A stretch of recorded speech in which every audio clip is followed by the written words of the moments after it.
chance to hear it, so let her tell it. People on the streets say Sabrina speaks.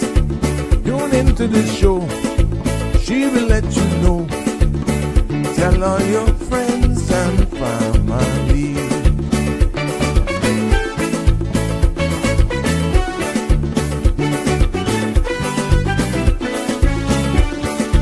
Real talk is no joke.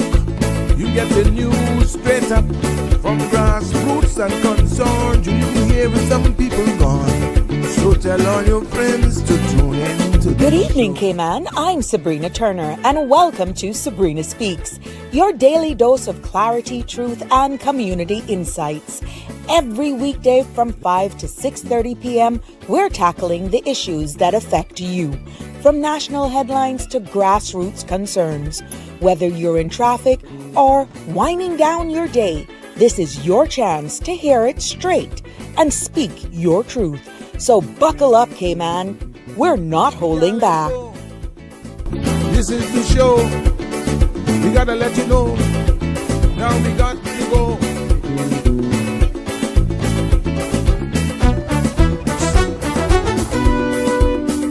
And now here's Sabrina.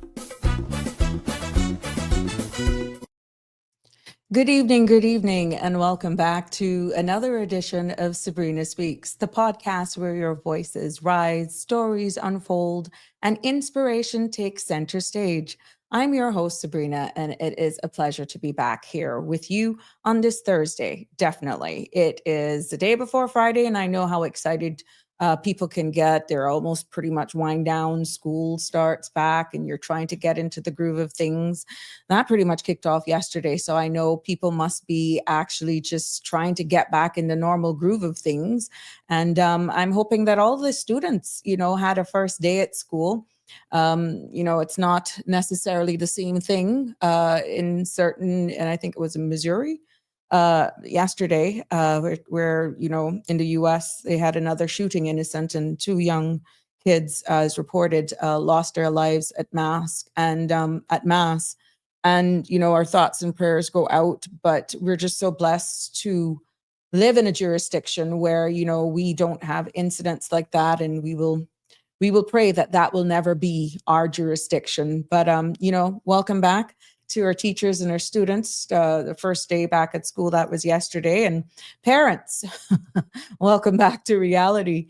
And all of you who are seeing the older ones either going off to school or college, university for the first time, I know how that separation actually can be. But I wish you all the best. And empty nest some of you may be having.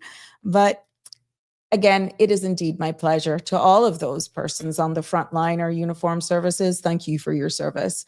You put yourselves in the line of danger every day. And for those also in the healthcare industry, thank you all for your service. And without you, we wouldn't be able to sleep good at night. So for all that you do, thank you, and be safe on your shifts. But if you're loving the content that we're sharing here on this space, please follow, like, share, and subscribe so you don't miss an episode. And we're streaming live on all the CMR, Facebook, and YouTube and Instagram platforms. So you can also follow me on Facebook. That's at Sabrina Speaks, number 12. And Facebook at Sabrina Turner Community Activist. And we want to just say thanks to all of you who are also following us. You're not missing any scheduled shows, and we thank you. 936 is the number, 936-8255 is the number to join in on the discussion here. Yesterday was very informative based on the feedback that was received, and I continue to get information and other stories even after the show ended. And I'm just happy that this platform here can provide that outlet to educate and inform you of the legislations here. So yes, but just a quick heads up, the content that we share here on this space, including any discussions or opinions from myself, guests, and you, the participants, is intended solely for general information and entertainment purposes. It is not a substitute for professional legal, medical, or financial advice. And therefore, I encourage you to consult with a qualified professional for specific concerns. And, Sabrina Speaks disclaims all liability for any decisions or actions taken in reliance on the information presented here. So, yes, we're getting off to a rather interesting, and it's going to be another thought-provoking show, I'm hoping, here this evening on Sabrina Speaks. But without you, it is not possible. So let's see who was first to actually comment. Hey, Dawn, good evening. Pleasure to see you. Connie, yes, hi. Always good to see you. Uh-huh. And yeah, Sonia, hi. Hi, Miss Sonia. Miss Dorothy, welcome, all of you. Yeah, the regulars, boy. I hope you all enjoyed yesterday's show. And I hope that we were expecting a lot more rain than we got from that weather system. So yeah, interesting how that just gone down to Belize and Honduras way. But again, we're blessed. We needed the rain, God knows.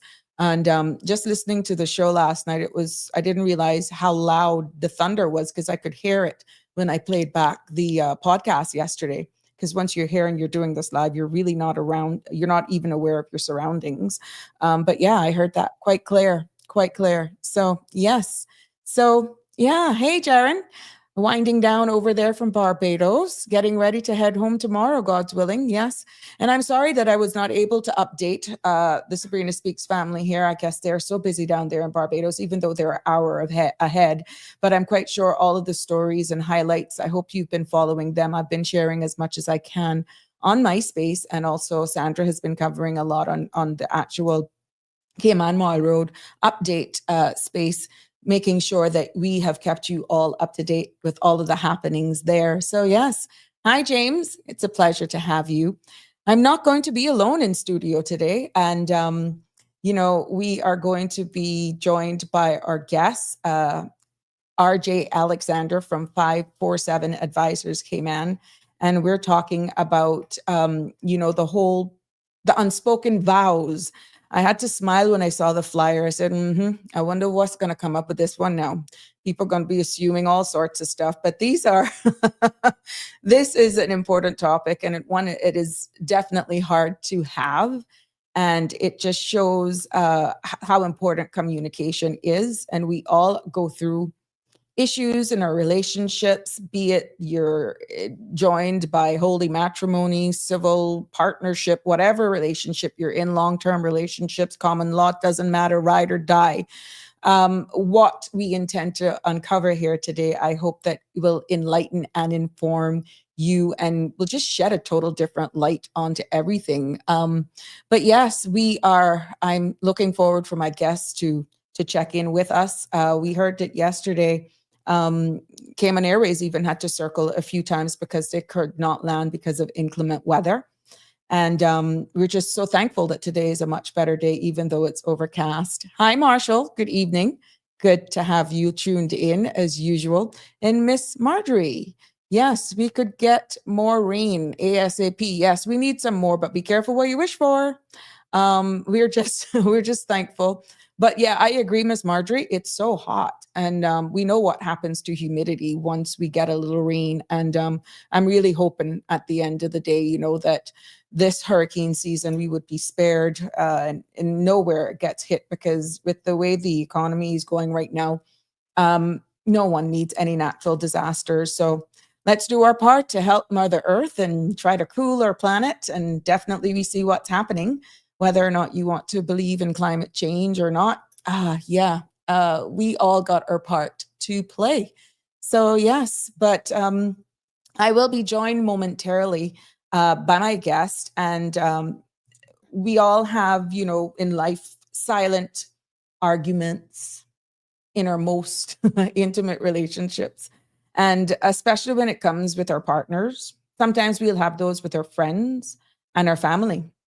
And many a times, these unspoken expectations that can be the foundation of trust. It could be that they're broken, trust is broken, and resulting in silence. And many a times people go in a shell. They don't know what weight you're carrying. You put on a bold, bright face and you walk out there and people just assume everything is okay.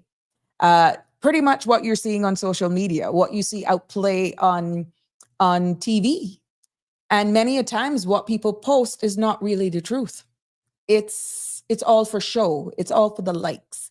Not to say that your life should be out on a public stage by any means, and especially when it comes to sorting out your relationships and dealing with your relationships. That's not the case at all.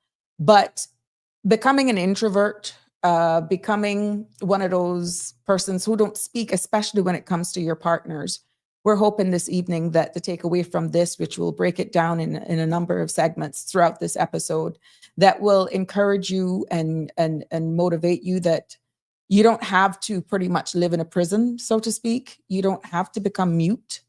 And it is in this space that, because of being silent or taking your voice away, that hurts, that hurt really festers. And most importantly, connections can begin to fray. So I'm waiting to be joined by my guest, RJ Alexander, as I said, from 547 Advisors Cayman. And we will be delving into this subject much more. And I'm hoping that from this episode, we would be able to help maybe some relationships navigate whatever troubles they may have. And of course, with the professional in-house, I'm quite sure their numbers can be shared should you need that assistance, those persons who may need a mediator as well. Sometimes these conversations are hard to have. And I alluded to that in an earlier show, which is why I'm happy that RJ Alexander, who's into this line of business, was willing to actually come on here as we can unpack the silence in detail and what impacts it could have on our mental health, on our families, on the children. And we just want to break it down to pretty much dissect it. And I'm hoping that you will all appreciate. I'm hoping that you will all appreciate what we're about to share here. And I am really hoping that he can join me and we can just do what we have to do. So it was, at the end of the day, I feel that no matter where this conversation goes, what really makes this space is your participation.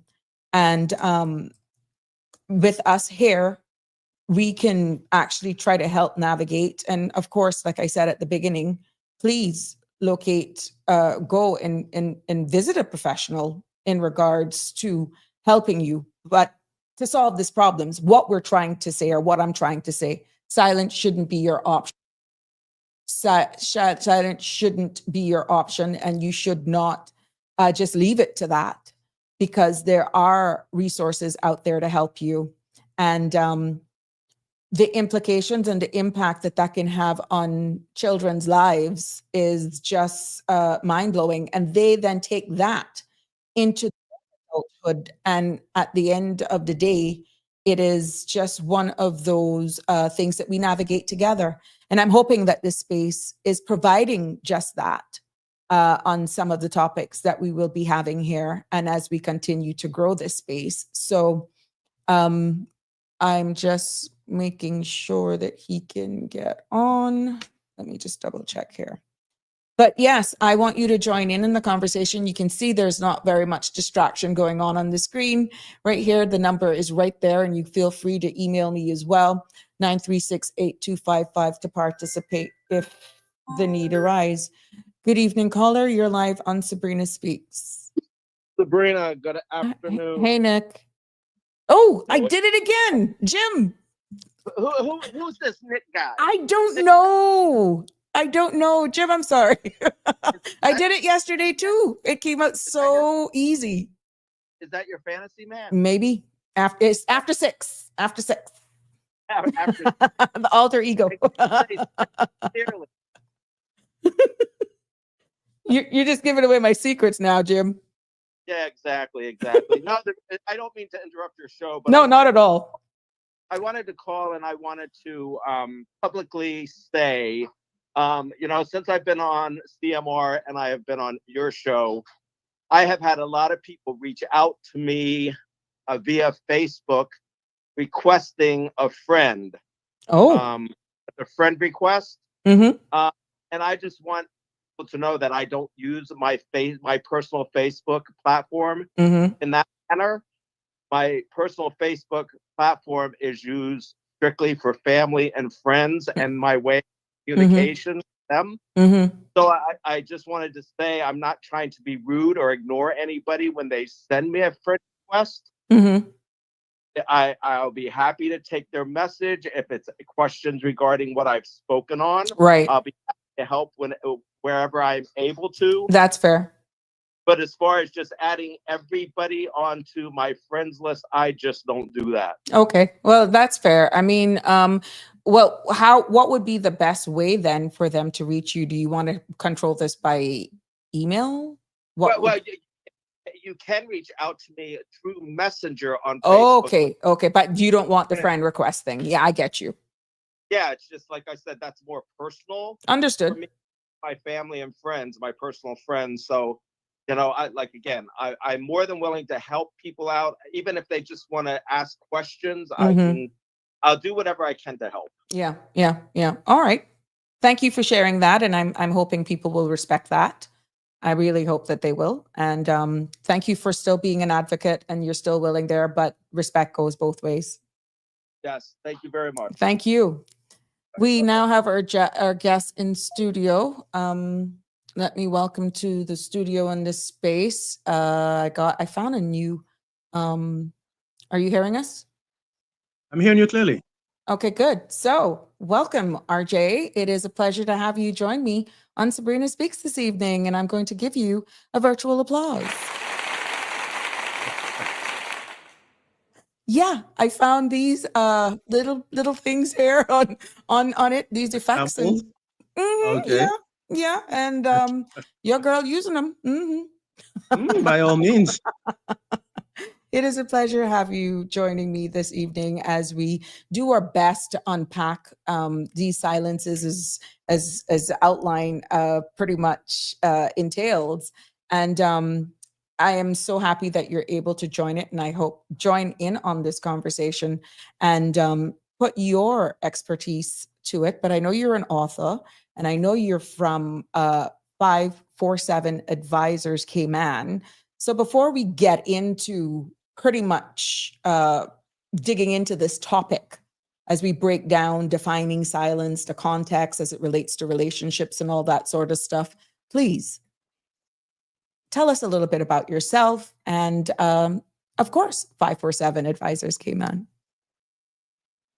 I'm one of those who, as you stated in your message, I'm one of those who, as I'm listening to Jamaica, I like talk much about self. Just like to express what is within. But I would most say I'm a passionate individual driven by the power of love to enlighten and impart knowledge so as to impact the life of others, that they may become empowered and make changes in their own lives. And I've been doing that for some time now as a relationship advisor based on experience and studies. So we do that through 547 Advisors with my wife. She is more versed in the area of health and wellness and divorce, but we all touch on the matters of health, sex, and relationship, all encompassed with love. Right. Oh, nice. Well, definitely strong foundation right there. But today's for the purpose of this, we're going to be dissecting it in a number of parts. And ultimately, I think what the biggest takeaway is, what is the cost of silence and what does it take to break free and find new authentic path finally at the end. But we're going to be breaking it down in little pieces so that our viewers can understand the context of what we're trying to do here. So for the sake of this context, how in your opinion would you pretty much define silence in the context of our most intimate relationships? Okay, so you're jumping right there to that one. Might as well just go right ahead, because that is the foundation of what erodes relationships. If you go mute, how can you resolve anything? But I'll take your lead. I have a tendency to normally want to deal with the root before you can get to the truth. And I'd want to look firstly on a vow, as in that of a promise made. But when persons hear the term vow, it's normally the first perception is that of husband and wife at the altar making exchanges, solemn promises.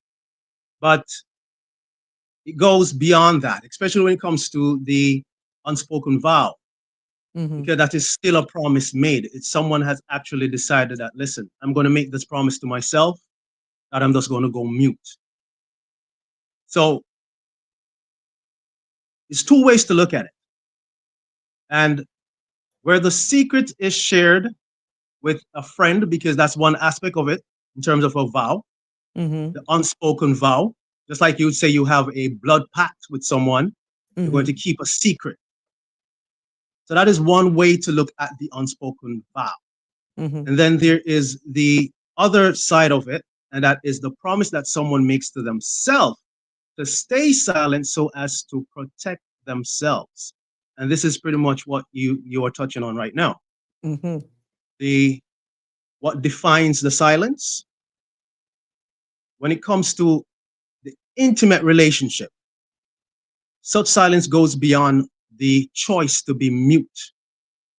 And it is less about the withholding of words and the more about the withholding of expressions that affects both individuals emotionally and physically.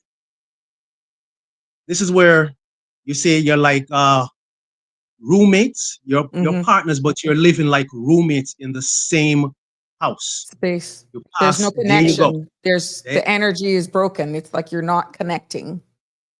Pass one, go past the other, like two ships in the night, passing back and forth. There's no emotional bond anymore because this person chooses to remain silent to protect themselves from, it could be that of embarrassment, it could be conflict, but they choose to protect themselves by staying silent. So in essence, this is where you say the silence speaks louder than words.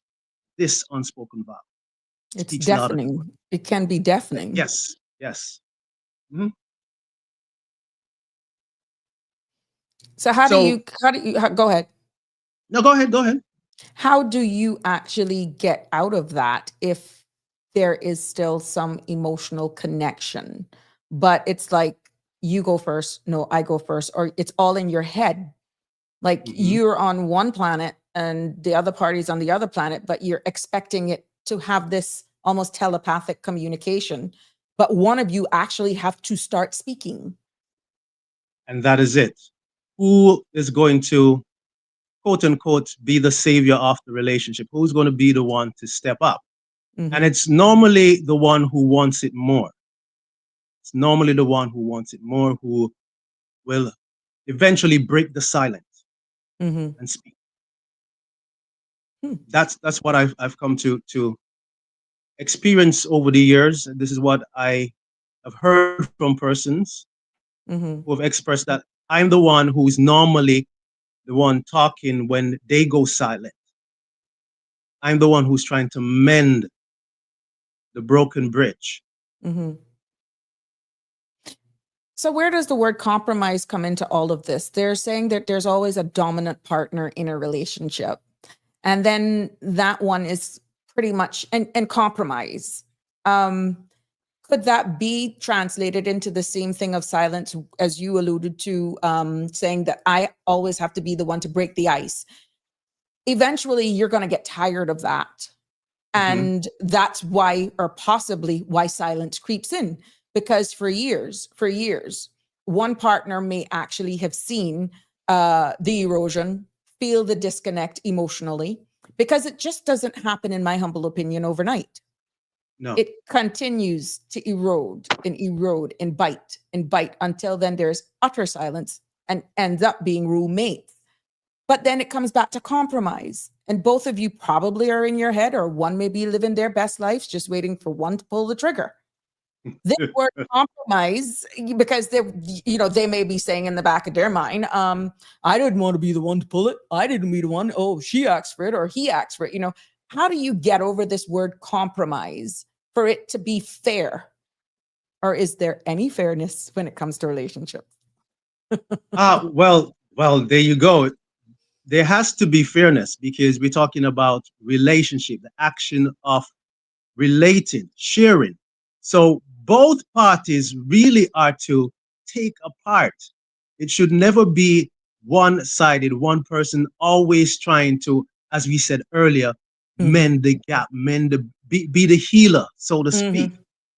And yes, with everything, it starts small, just like a seed.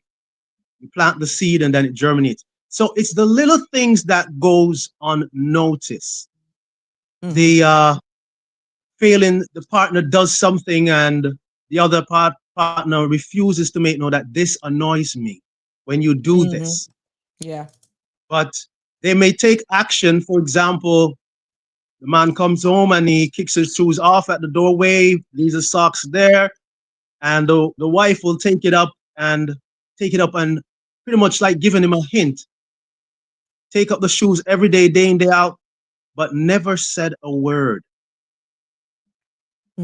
So that can eventually erode. It can get to a point of frustration. Like you are undermining the fact that I dislike this. But she never yet say anything about it. So little by little, she stops doing it. He keeps leaving the shoe there. And then what? Resentment kicks in because she's annoyed with his behavior. She's annoyed with him keep doing this. But she has never said anything. So it happens over a period of time. Just it's not one big bang. It's not a big bang kind of situation. So it keeps mounting, and then it can go from the shoes to. But what happens when you're in that dating stage that was happening? Is it because it was still fresh and you didn't see it? Because some of these things were always there. Why all of a sudden, after a period of time, then that it becomes so bold and in your face? Is it because the newness is worn off? There you go. Maintenance. Persons then is become probably a key. comfortable. Repeat that, please. Maybe maintenance, lack thereof of maintenance, and you take things for granted. I don't know. That is a factor. Taking things for granted is a factor, as well as a lot of persons get into relationship. I tend to like to use a lot of song references because I was also a media personality, a DJ for several years, like 25 years. So I have a tendency to use a lot of song terminologies when I'm presenting or having my sessions. But just as the song Percy Sledge would state, take time to know her kind of situation. Very few persons get into relationship and take the time to know the person they're getting involved with. When growing up, I recall grown folks saying that, know who you're getting involved with before you get under the sheet. Know the person you're getting before you get in. But I mean, how many persons follow the principles of even dating to some extent? That starts with observation. You observe the person and you say, okay, I like what I see. So you start with observation and then the confirmation kicks in, like you confirm that you like what you see. Then the dating stage comes into play. And the dating stage is where you get to know the person. Dating can take for years. But how many persons really date before the courting takes place? So that's where some of the problem lies. That's why many relationships is in shambles, why many persons are in this has taken this unspoken vow. Because it's now you see the person, you find them attractive, and then from there, it is courtship. It's no confirmation. There's no dating, no getting to know. Mm-hmm. So, see me and come live with me is another thing, is a Ooh. parable that I grew up on as well. But what So do they you see the say? person. Go ahead. What do you say to those then that some people you never know them because it was all a show, which I know a part of this discussion Oh, wow. we're gonna go into the convenient part. But you say about take time to know them. You open up your heart during your dating phase, and some persons speak more than others. Everything now in life, it appears, is like this. Just how you click the return button on your computer, you hit send on a phone. Pretty much that's how people, it appears, even to be looking at in relationships, right? But do we really get to know people? Or they conform to who you want? Do you really get to know a person? Good point. You're just Yeah, asking me. hands down, right? Like, yeah. There's the possibility. And the sad reality is that just like how you have persons scamming people out of money, Mhm. you have persons scamming people in terms of their emotions when it comes to relationship. Because many Ah, persons are targeted, you know. Someone can see you and say, okay, Sabrina, okay. Oh, she was this, she was in politics, she was that, she was that. Like, okay, she's pretty good looking. So it's like, okay, okay.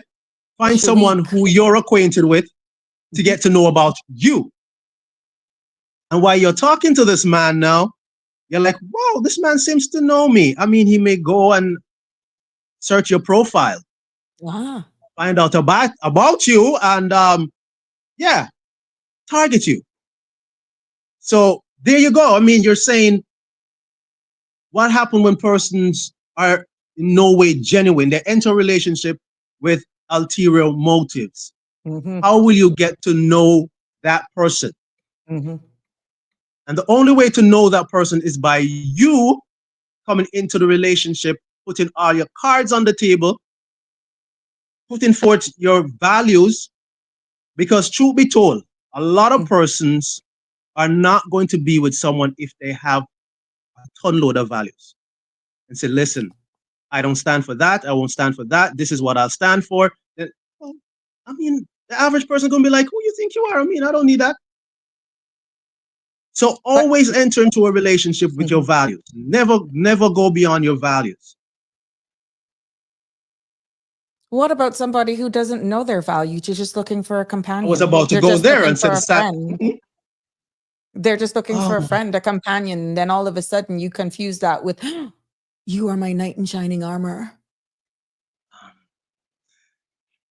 Not you. the thing the thing I is don't want your wife company, you know. we all good, we all good. And you touch a valued point, Sabrina, that many of us, we have no knowledge of our values. We don't know our worth, and because of that, persons tend to settle for less. Repeat And that. when I say this, You it is don't both know with male your and female. worth. Yes. There you go. uh so much has changed over the years. We grew up on persons our age, 70s people Mm-hmm. and earlier. We grew up on principles. Yes. And I Which is remember going who out the was saying, back door. what principles? You ask now, what principles? Mm-hmm. Uh, Mm-hmm. in my previous, I think it was yesterday's presentation I did live on TikTok, I brought to the forefront that, listen, when I was growing up, a young lady losing her virginity before she get married was taboo. Can I inject A something young here? lady had to just, please. They say now all this dating thing that you went through, the phases of courting. They say, who buys a car without test driving it, my friend? And Devil's advocate. Devil's advocate. no, you've touched a point and you've opened a can. So listen. You went there. You started, Sabrina. You started it. Everyone, she started it. Now, it's like this. Mm-hmm. Persons, because they have no knowledge of their worth. I think why this was brought up yesterday is because I was on one aspect of relationship, foundation of relationship, and one aspect of the foundation of relationship is respect. And I was focusing on self-respect, that of dignity, having value for self. Now, if you don't have that, then what is going to happen is you're going to settle for anything. Mm-hmm. Love is going to be miscomprehended. So a man can come to a woman and say, if you love me, then you will give me the prize at the apex of your thighs. Mm-hmm. Mm-hmm. Mm-hmm. Yeah. And because this woman was never taught what true love is, she believed that this man is actually giving her true love by showing her affection. So, okay, I'm going to give off myself, failing to realize that she has given off her virtue. Profound. Profound. Profound. It is deeper than that, but I don't know how deep I can get. So I'm staying on the fence kind of thing. Yeah. Well, and it's 5:37. Really, not for timing. It's just the time of day, and I'm quite sure we could dissect this much more. But in order to look at the principles our age group grew up in. And I can recall going back on I wouldn't even say on the dating scene, because this is my second marriage. And there were just some things that I saw happening with exchange and photos and all that sort of stuff. I says, well, if I could do that, I could go back to my maker. The stages of dating and all of that sort of stuff, what is like almost a criteria when you present yourself a virtuous woman? It's almost as though exactly what you said, who does she or who does he think he is? It's as though we're devaluing who we are in order to somewhat catch the prize that we may think in our head, not realizing we are devaluing ourselves. Oh my goodness. Let me ask you this. Sabrina, what age you started dating? Jesus, this nano session with me. You see, I'm trying to establish a point here. Hold on. This is all about the truth. Let me give you context. What is dating? I was raised up by my grandmother.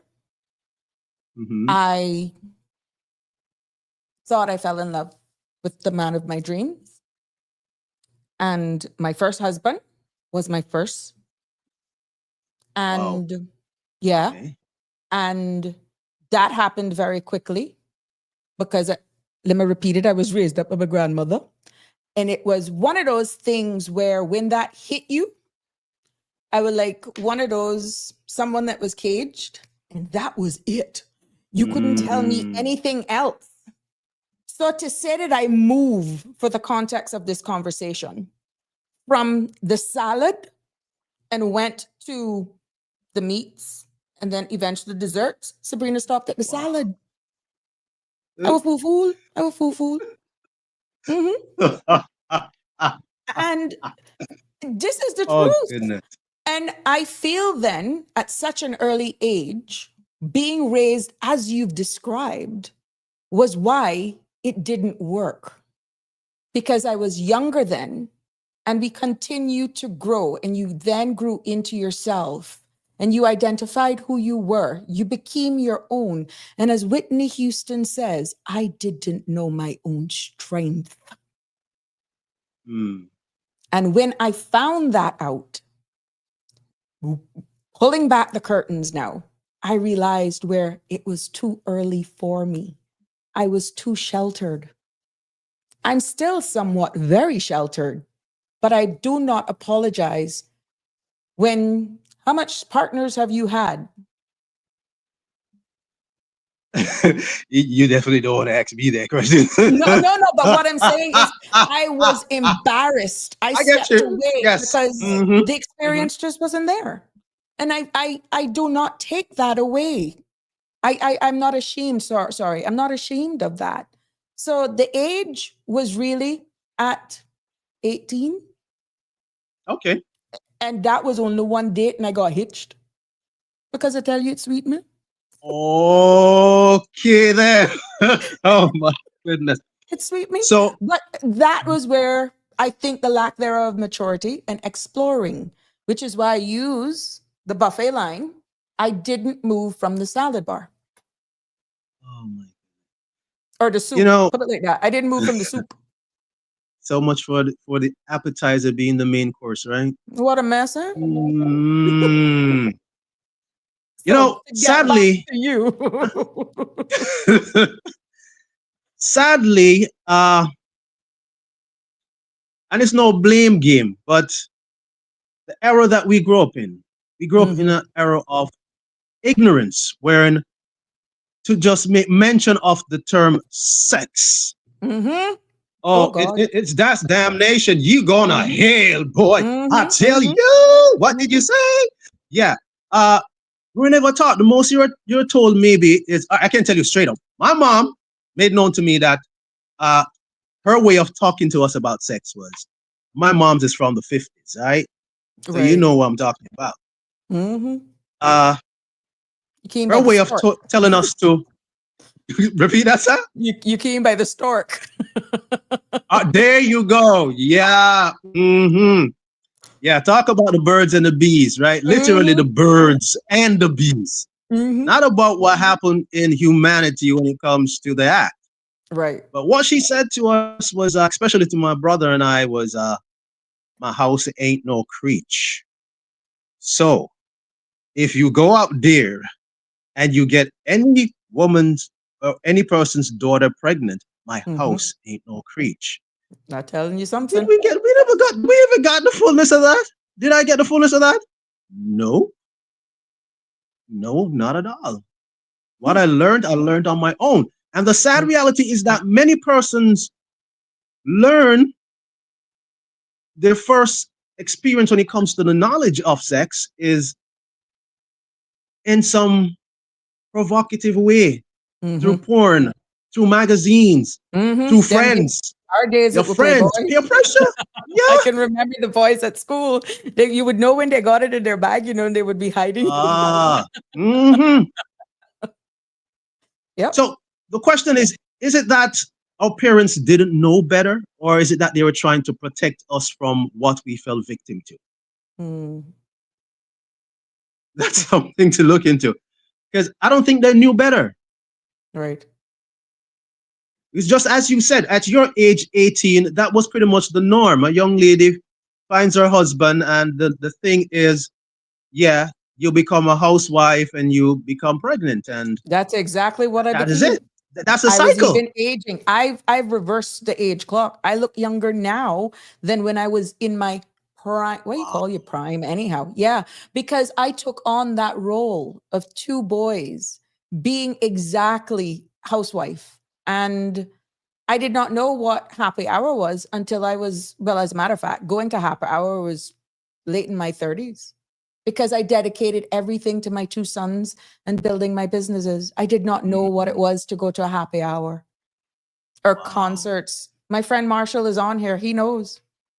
He knows Wow. we have gone way back. Yeah. But whether or not I regret that, no, I don't. But what I'm saying is when it turned sour, I related to this because I didn't know how to deal with it. Mm-hmm. And I think cultural differences as well had a Yeah. lot to do with it. The sad reality is that it's said that we learn two ways. One is that of mentorship and one of mistake. You have another question? One of mistake. Huh? Many person tend to many persons tend to learn from mistakes. And Mhm. I'm getting backstage here. The Advice? wife is prompting me to make mention that listen, many of us grow up with the misconception that sex equates to love. Yeah. And we grow Yes. up with that, failing to realize that the whole act of sex is really spiritual exchange. And once you have given yourself to someone, there's a part of you that you will never get back, both spiritually and via DNA. Mm-hmm. If I knew that, listen to me. Sometimes I look back, Sabrina, and I was like, how did I end up being intimate with that person? You wish you could take it back now. Oh, Sorry. if I could turn back the hands of time. Yeah. Yeah. Like, seriously. Sometimes you look back and you're like, what? How comes? How did that happen? Because of a lack of knowledge. Right. Lack of knowledge. And it's the reason why many persons are in this unspoken vow to this very day. Lack of knowledge. So let's Failing to go. think. Go ahead. Let's go into the cultural side of things, because we realize the Cayman Islands is very small. Pretty much everybody knows everybody, and there's a good chance you could be with your cousin, first or second, doesn't matter. You could end up, if you don't import it, there's a good chance that you could be family. So Okay, then. Wow. does our society's narrative pretty much around love and relation contributes to the silence, you think? Certainly. No two way about it. Certainly. How? If one allows it, primarily though, but it really does have an impact on the whole aspect of the vow of silence. And we ain't talking in the Buddha system now, the monks, but yeah. You see, we grew up in a society that was misled into believing that true love is what is seen in the movies, the Midsummer Night Dream kind of thing. We grew up with that misconception, but nothing in the movie is what we were never told, that nothing in the movie is real. It's acting. Right. It's all acting. But we grew up on these beliefs. So the thing is, anyone, let me say this straight up. Anyone who base their life on what is perceived in the movies, the soap opera, listen, if you're doing that, you're actually an actor as well. You're an actor as well. And the truth is, I deserve an Oscar because I was big on that. I was big. You living were a your player. life based on the movie. Yeah. I don't know how else to be but real. That's the real. That's the truth. That's the real deal. We got a caller. Before I came, Sorry. Yeah. Good evening, caller. You're live. Good evening. I'm gonna laugh at me, but this is what my mom. In days gone by, yes. When you meet a person, it was courting. It wasn't doing nothing else, because my mother told me, like in their days, it was you can't get the thing before you put the ring. But now these days, and I was 25. I was 25 when I got married, and I didn't know nothing. And what you were saying about the stock, I didn't know nothing about babies or nothing. You know what they used to tell us? The stock used to bring the babies in this napkin or whatever, and they put it on the house top, and the fathers used to go out with the ladder and take them down. That's how dumb I was. And I born in 54. That was in the 50s. But nowadays, it's not about, because they said they don't want to, they're not buy no pushing bag. So sometimes by the time a man meet you for the first night, they won't get in your drawers. So that's how I will, and then they used to tell us how we used to dance, but we wouldn't dance. I'll tell you how dumb we was. When we dance, we would dance with two women or get the broomstick, because they say if a man touch up, like dancing, close, you could get pregnant. That's how you dumb gonna we get pregnant. was in them days. These days are different. These days are different. And then, like I say, because, and I was with my husband 7 years before we married.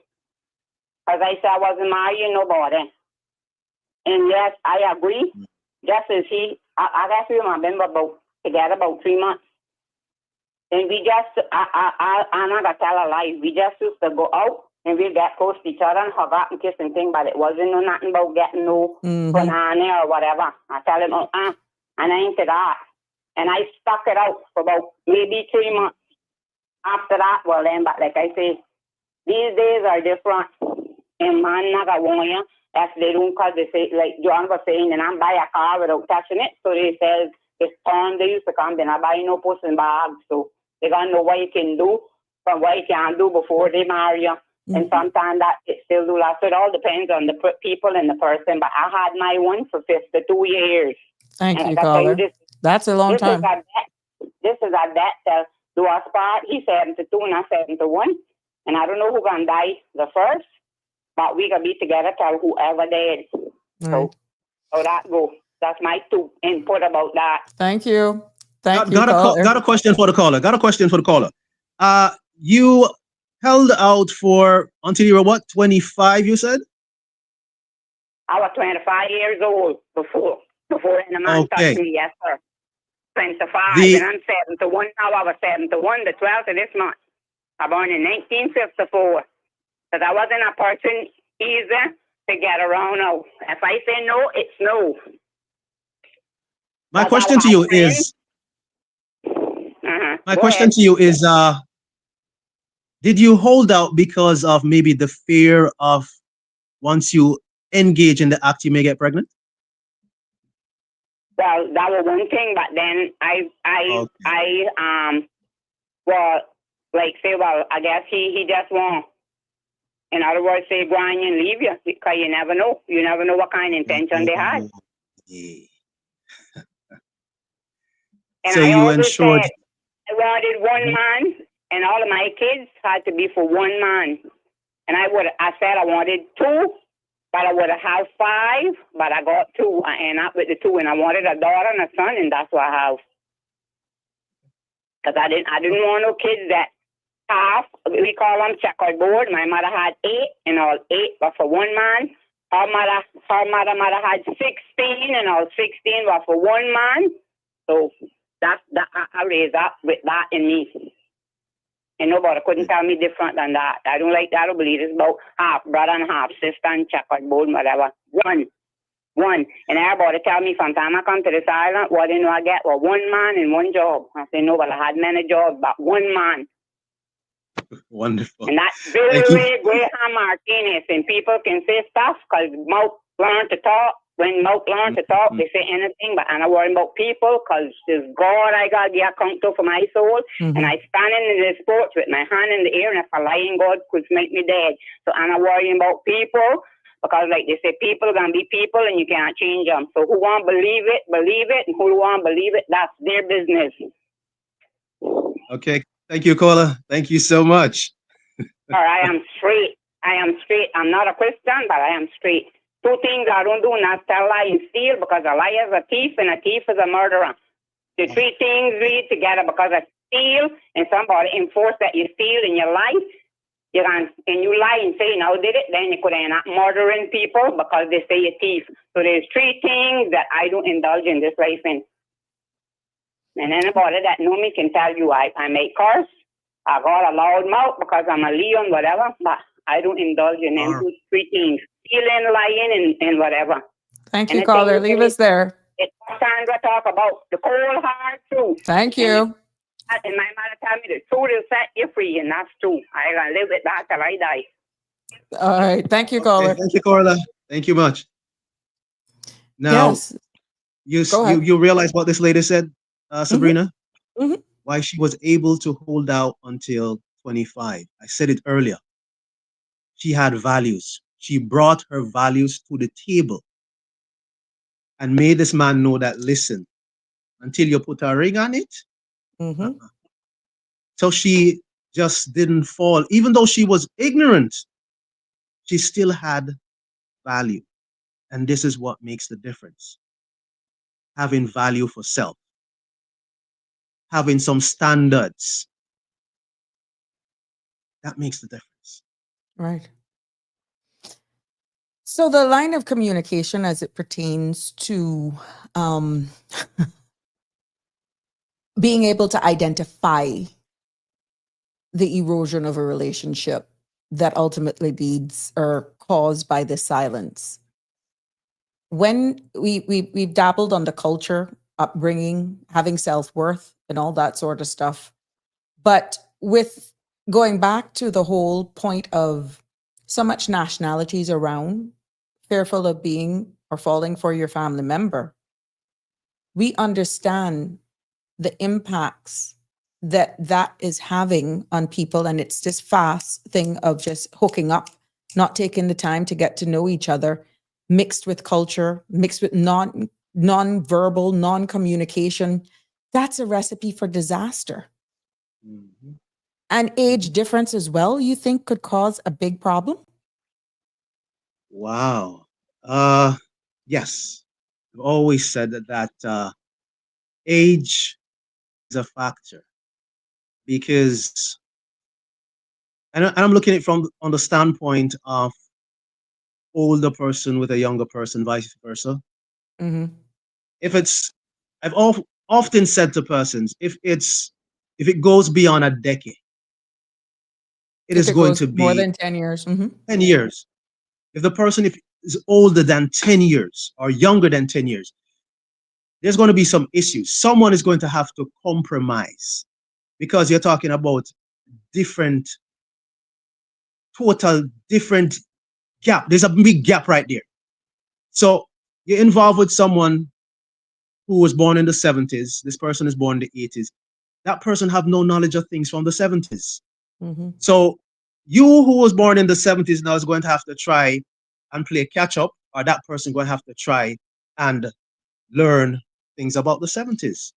Mm-hmm. So if it goes beyond 10 years, someone is always going to have to be compromising. And that is room Mm. for disaster, right? So what happens if they call themselves cougars? I've heard that one. I've heard the cougar syndrome. They are. And then you'll have those men who are saying, I fall more for a more mature female. And you have those females that says, look, I don't mind being with a younger male.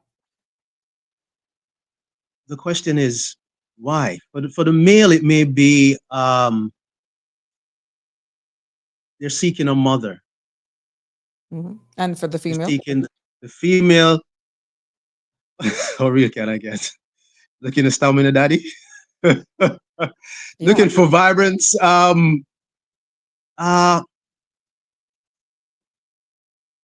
trying to stay in the premise of certain things because Yes, because of the space. Mm-hmm. yeah, but it is said that when an older person gets involved with a younger person, they will feed off their energy. It helps them to stay younger.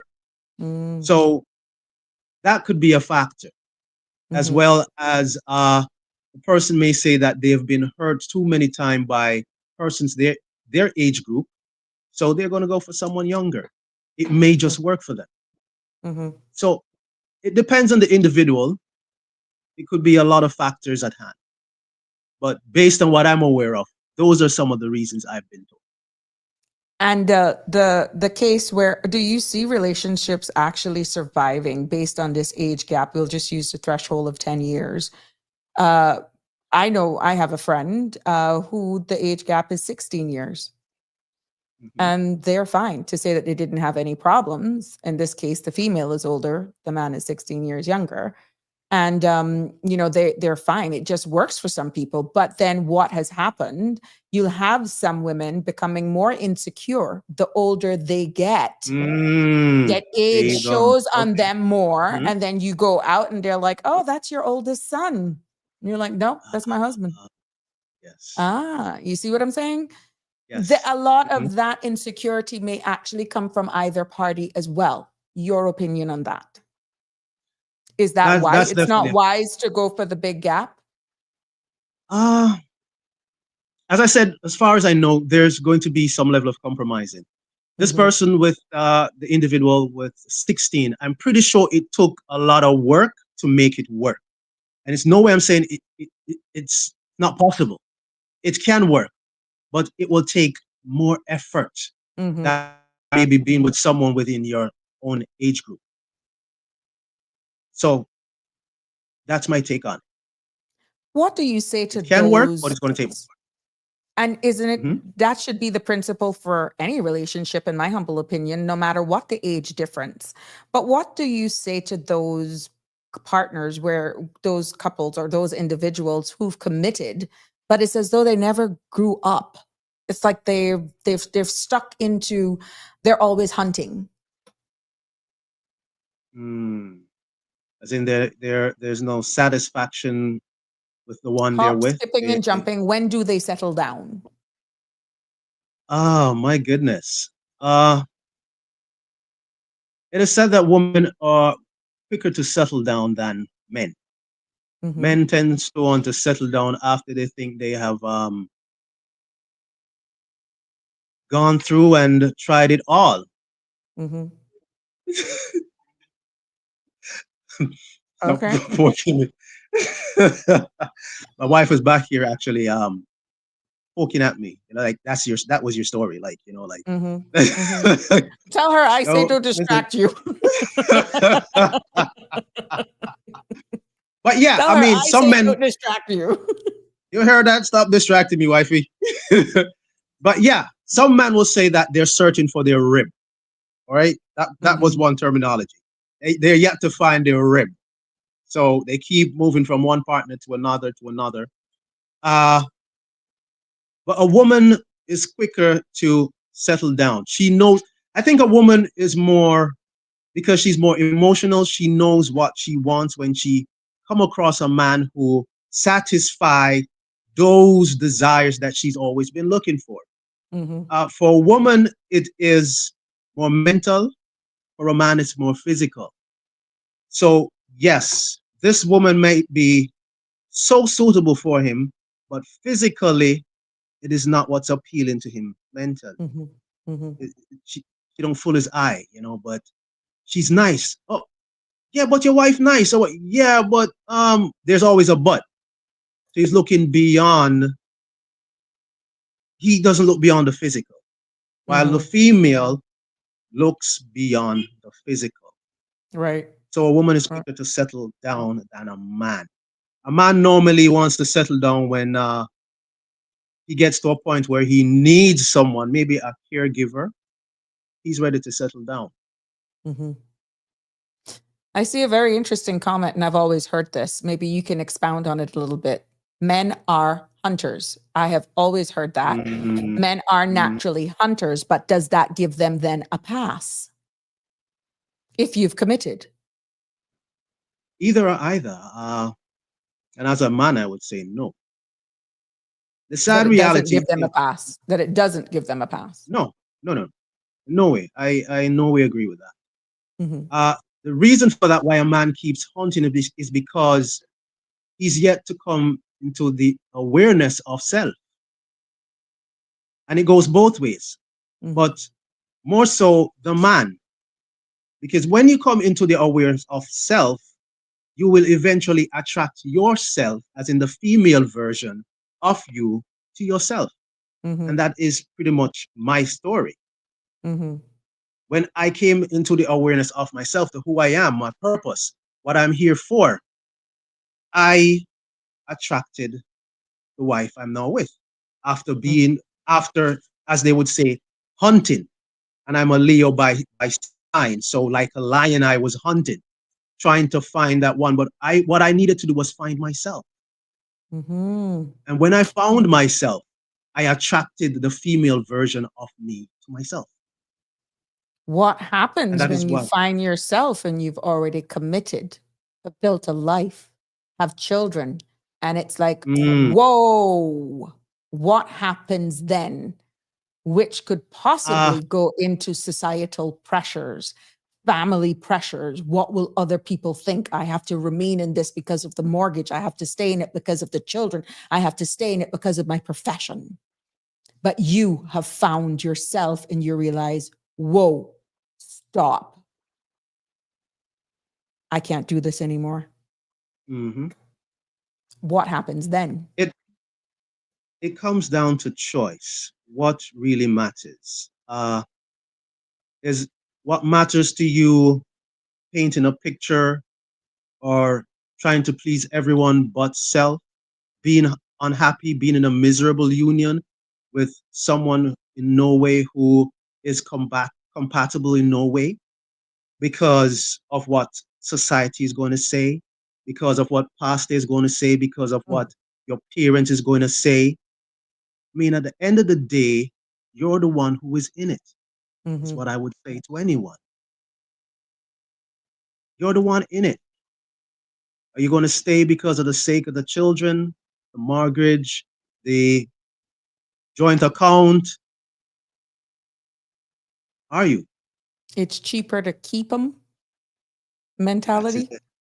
because divorces could be so nasty that you have to pay for even when the good times, because you see like a different personality comes out during a divorce. What would you say to that? It's What like a is what? paycheck. It's like a paycheck Yes. then. But what would you rather cost you? Your sanity, your happiness, or money? What would you rather to cost you? Because for some persons, they stay in this unhealthy union, and outside of leading to unhealthy mental issues like depression, it can lead to cardiovascular issues. It can really get to that point where you hear that people dead from stress because of what? And it goes right back to what the topic is, the unspoken vow. Silence. Yes. So they're going through this, and because of maybe their standard, their status in society, who they are in society, they find it hard to talk to anyone. They lock away in fear because if I tell my associate this, what are they going to think of me? Because I put on this show every day. I go on the road every day. I go to the job. I mean, people have such great regard for me to know that, listen, I'm in an unstable relationship. Who can I trust to even share this with? So they stay in it for even those reasons. What persons are going to say? It is And in easier to just be, a small society like ours, it can be it can put a lot of pressure. yeah. It can put a lot of pressure on relationships, which is why I think it's only fitting for us to try and dabble a little bit into that topic of marriage or convenience. And pretty much people say that quite easily now. Every marriage is some form of convenience. And I'm quite sure if you dissect that, there probably is some truth in it. But let's discuss the perfect marriage facade. Does that even exist? the perfect marriage. I know you're gonna need a vacation. If I ever became your client, you could probably need to go and leave after me.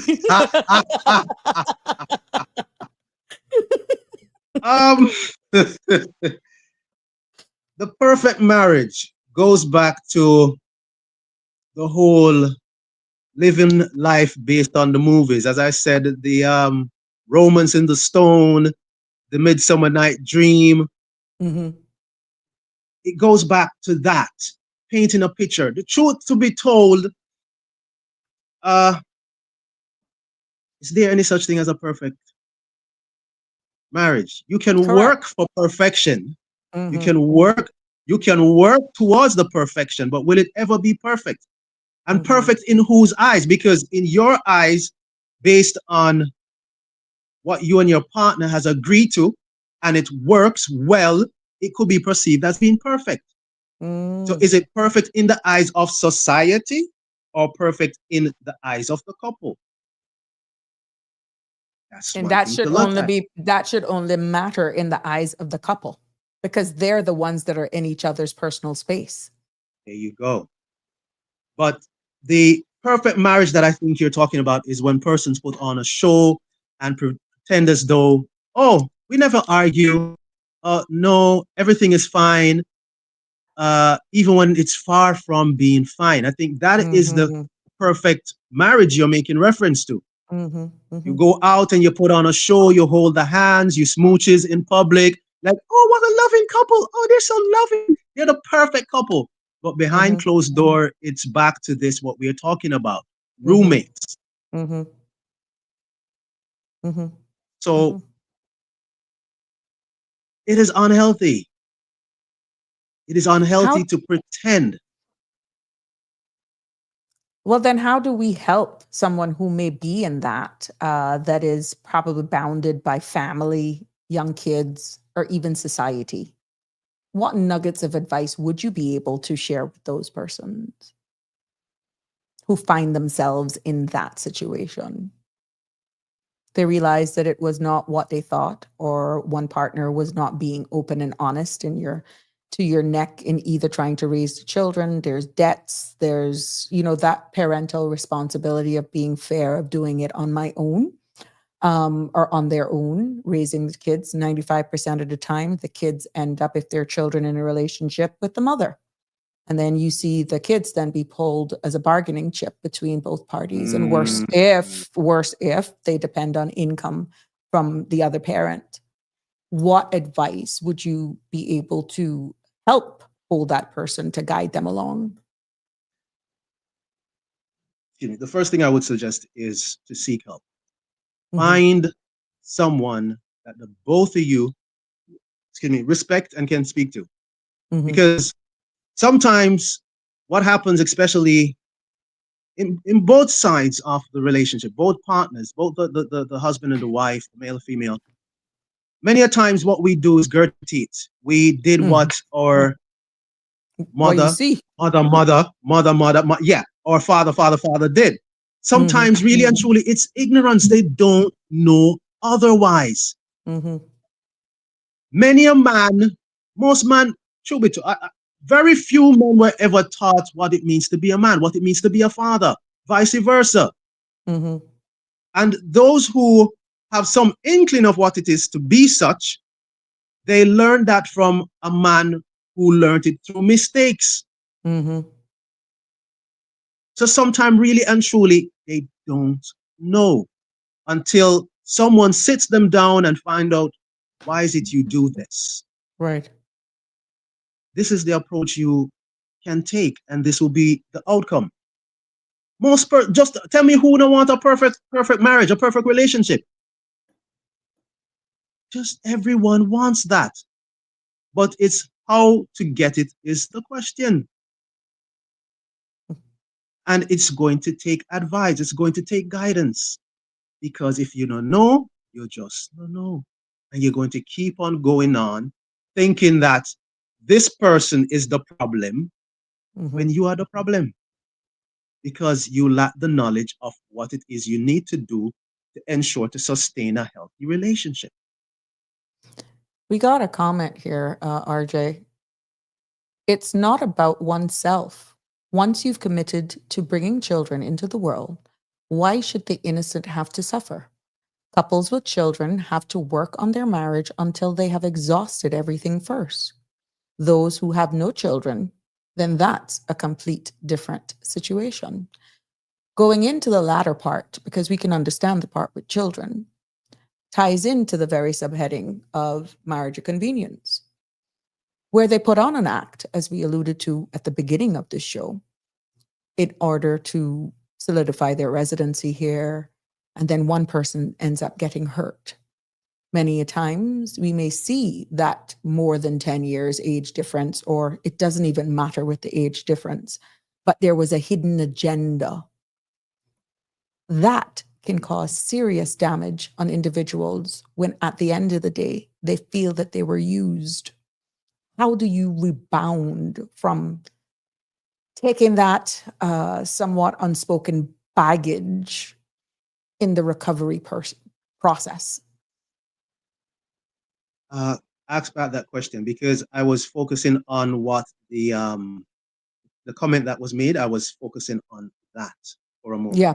because at the end of the, I took the latter of the comment. Mhm. Those who have no Mhm. children, then that's a complete different situation. And then I segued that into the realization that one was being used for ulterior motives of immigration purposes, for example. Okay. How Okay. That's where you're going. you Mhm. see, because of convenience. We understand the part with children, yes, and some of those with the anchor babies. So I guess you can tie it in anyhow. But that unspoken baggage of taking that from one relationship even to the other, when you realized then you were being played for convenience. So when does How one do you draw the deal with line? that? Is what you're saying? Yeah, yeah, When does one draw the line? And yeah. I'm glad you go there, because another way to look at it is, in the case of a woman who is in an abusive relationship, emotionally, physically, to the point where sometimes she's abused and ends up in the hospital, but she has children who are teenagers who she can talk to and make known that this is a situation. And if you truly love your mother has to do this. Your mother has to get out. Then how long are you going to stay in it is the question. Are you going to stay in it till death do us part kind of situation? Really and truly till death do us part? That right there, in my estimation, is saying a lack of love for self. And the truth is, if your children love you, I know there can be a psychological impact on the Of course. children when it comes to divorce. Mm-hmm. But when your children is off aged, your children now late teens going in their 20s, Mm-hmm. are you still going to stay in it? Is the question. For whose sake now? Is it still for the sake of the children? The children are no longer children. The children are not adults.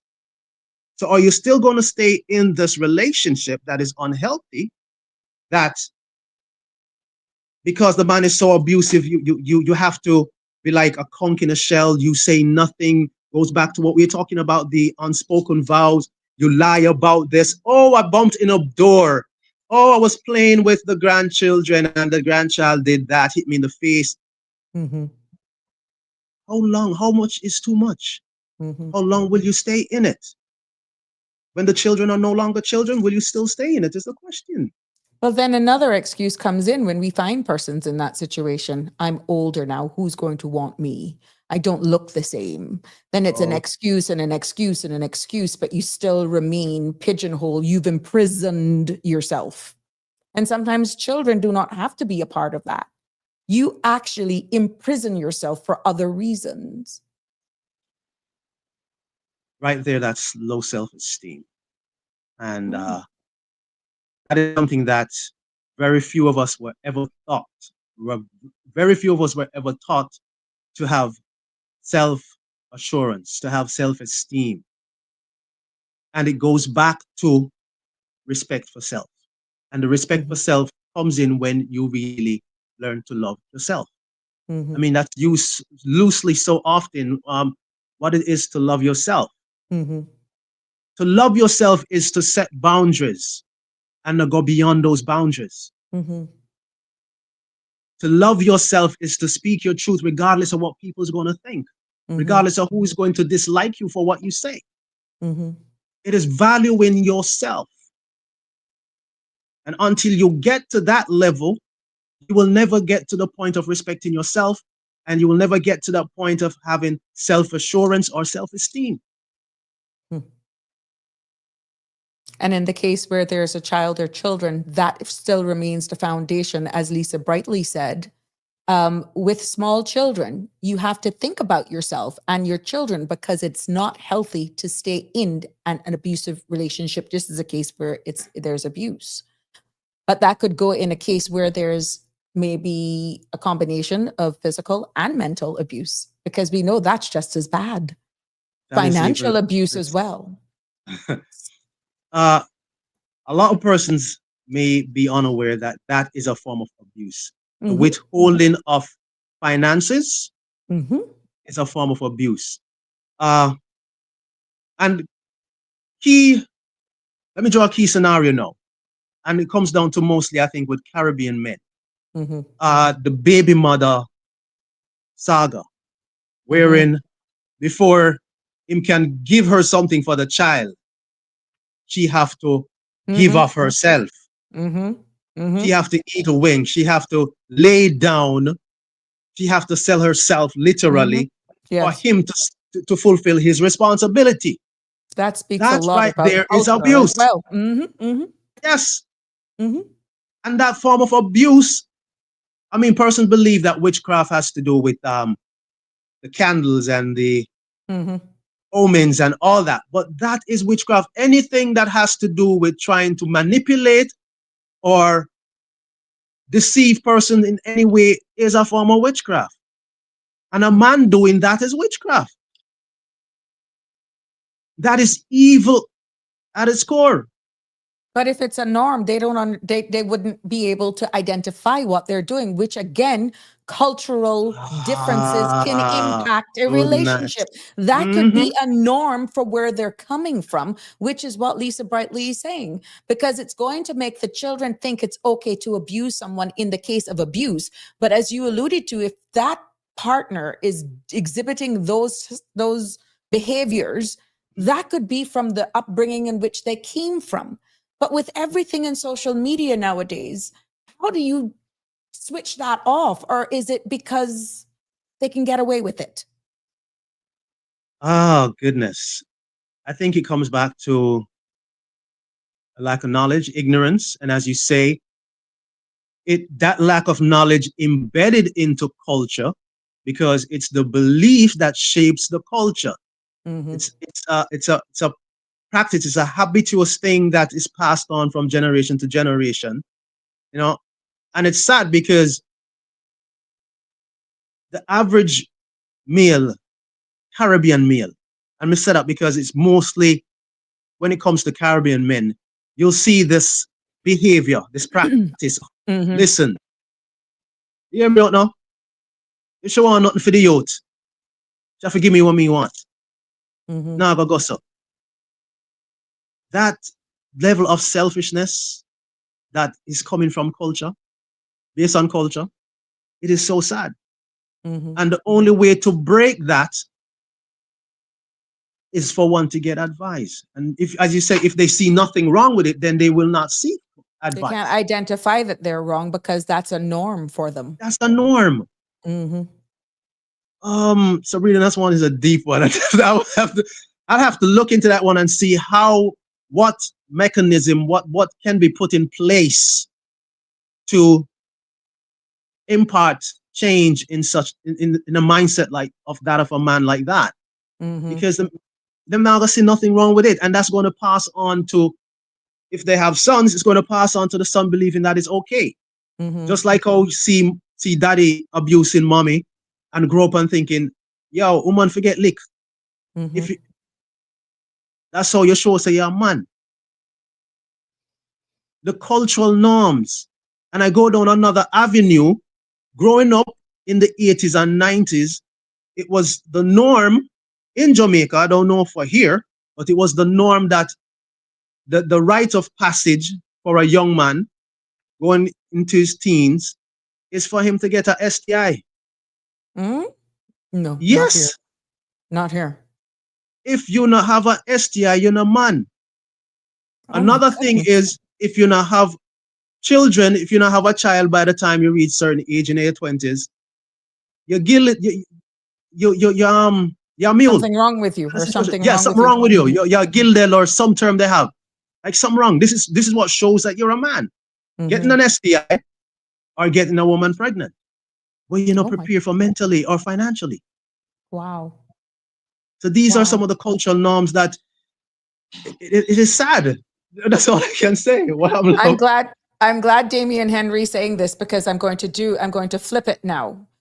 We're living in modern times, and it's not just men who are abusive. Women are on the same playing field now. And that's where I was going. I was just waiting for you to finish, because you will have some women who may have a more, I don't want to say passive or less aggressive male partner. And because of immigration, for example, they will use that over their heads. And they will work them, build their houses, treat them like anything, and use immigration as a mediator. And because of their personality, they subject themselves to that type of abuse. And I'm fearful that the stigma that men are afraid to speak up when they're experiencing these things, that there's so much of these out there where the females are abusing the men. It's not spoken about because the man would be looked at as weak.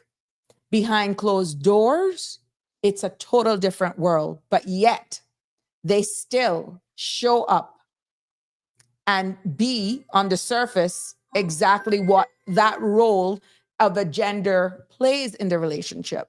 So I agree with Damian Henry, and I feel that there are a lot of cases, not necessarily there could be a lot of abuse, but the type of abuse in which some men are going through, it's mental abuse. I'm happy that we are on the same path, because I was planning to flip the script, because for me it's always about balance. I just wanted to get certain things out of the way, the male, what it has to do with male, because when you talk about the abuse of women, listen to me, man. Many men are hurting seriously. There's the impact of the hurt, and this is one of the reasons why some men turn to alcohol and drugs, and because they need an escape pad, they need a portal, they need a release. Because when a woman, you see, a woman's abuse, as you say, is mental. The manipulation, the deception, when a man feels, as you say, based on the case scenario that you presented, when a man no longer, his manhood is gone because this woman has taken it. She has taken charge. She's in control. And she's going to make him know certain things that makes him feel less of a man. That hurts. That hurt even goes beyond the physical hurt. It's better she box, thump, and kick him. Many men are hurting. And the thing is, even when they go to the bar and they hang out with the boys, it is difficult for them to express that, because you're going to look like a wussy. You're going to seem, you're no man? Seriously? It's like a man going to the police station and saying, I've been raped. Were you raped by a man? No, a woman raped me. Like, Virgin, come out to the police station. What? A woman raped you? Men has suppressed their voice. I think the male are more victims of this in terms of this unspoken vow. Right. I think men are more affected by it. You're quite right. Let's take this quick call. Caller, this is Michelle calling back. Yes, sir. I want to just say this. I don't know if it's right or it's wrong, but this is what I was told. But, sir, when you say just now about some men think that if they don't have a child, they're not a man. What I was told is, well, okay, you know that the man, they say, makes the picnic, as you would call it, and the woman birth it, right? But I was told that until a man make a baby girl, he's not a man. Until a woman produce a boy baby, she's not a woman. I don't know if it's right, but that's what I was told. Goes back to culture, though. Yeah, I've heard that. You heard that before? Yeah, but it goes back to culture. But they say until a man produce a girl, taking it, that's when he's considered a man, a real man. And until the woman can birth a girl, a boy, then she is a real woman. So I don't know, but that's what I heard. Oh, goodness. So, okay, thank you. Thank you, caller. It is sad, Sabrina, that we hold on to these beliefs that we grow up on, because really the outcome of a child is really it goes beyond the biological aspect of it. It's really tied back to even energy and the whole spiritual aspect. When this female child decides to come to earth, she will come. When this male child decides to come, he'll come. So it really not have much to do with the man or the woman per se. If you turn certain position, you'll get a boy. If you if you do it under the moon, if you hear certain things, but these things, it's sad that we have lived our lives based on these misdirected truth. And as a result of it, we are suffering for it in many ways. We're suffering for it. And it's good that there are platforms like this that can bring things to the forefront, that people can come forward and impart enlightenment, and people can come and share their views, so we can get clarity and we can learn from each other. But going back to the abuse of men by women, because I know the caller came and that took it to a different, what would you say about that aspect in our society, that they're fearful of speaking up? And some women actually are very good at it.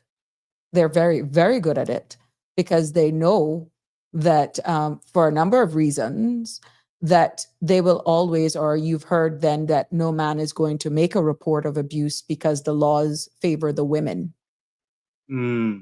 So they're more concerned of it, as you rightfully say. I'm a man going in to make a report, they're going to tell you go away, or more or less, really, it's her? I wish it was me. Again, culture. You go get that raped by that person, for example, and you complaining, I wish it was me. No, it's not right, is what we're trying to say here. The thing is, in a case like that, what a police officer may be looking at, or anyone on a whole will be looking at in terms of the act, is that it's just merely physical. So they're only looking at the physical aspect of it. They are failing to look at the mental, as in the emotional aspect of it, the mental, and even the spiritual aspect of it. This man can feel violated. He's violated if he never consented, if he never give the go-ahead. He was violated. But based on culture, how can that be possible? Yeah. You'd hear, how can a woman rape a man? Because it has to do with penetration. Like, it goes beyond that. It's mental. It's a mental rape. It's a mental rape. You wouldn't even be able to break this down to put that in your context. That would have to be a whole different show, and probably at a later hour. But exactly, to go to dissect that at a different level. But then they still resort, and this could be both genders, to silence, which is the core of what we're talking about today. So then, RJ, what really is the cost of this silence? Wow. The cost is very high. Cost of silence is very high, because what it costs the relationship is that of trust. It costs the relationship intimacy. It costs the relationship long-term stability. And in addition to that, there's also the emotional distance, where partners stop feeling truly seen.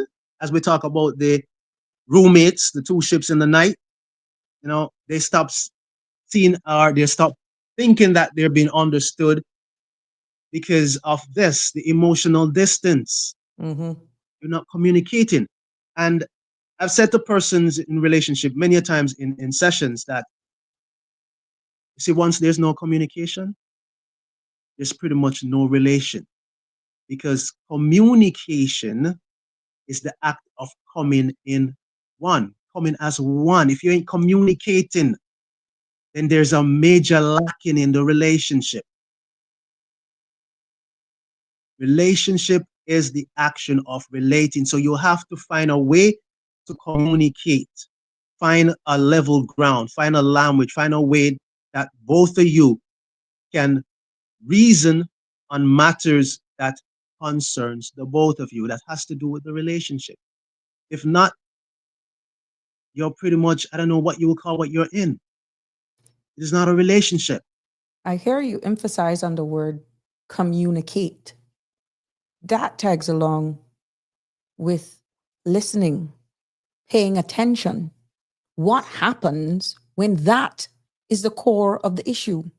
One is trying to communicate, but they don't feel as though their other partner is listening or have the time for them, or answers in auto mode. Sad reality. They listen to respond, but they're not listening to really understand so that they can understand where it's coming from.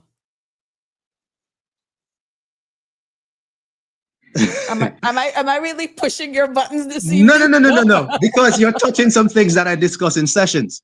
And Oh, yes, because this is the problem. And the sad reality is very few persons know how to communicate effectively. Many persons are of the perception that hearing is listening. mm-hmm. But once you have the ability to hear, once you're not deaf, you're hearing. Mm-hmm. The difference between hearing and listening is being attentive to what is being said. Mm-hmm. Wherein it's all about attention. You're paying attention, you're giving the person your undivided attention, paying attention to their body language, you're giving their full focus. And I've said it so many times, there's no way you can be saying that you are having an interaction or a conversation, you're communicating, and this is you. You hearing me? Yes, man, I'm hearing you. I'm hearing you. Or you're You're like having an this, interaction and you're scrolling. or you're folding clothes, or you're down in a bag and you're trying to have a real conversation. That is in no way conversation.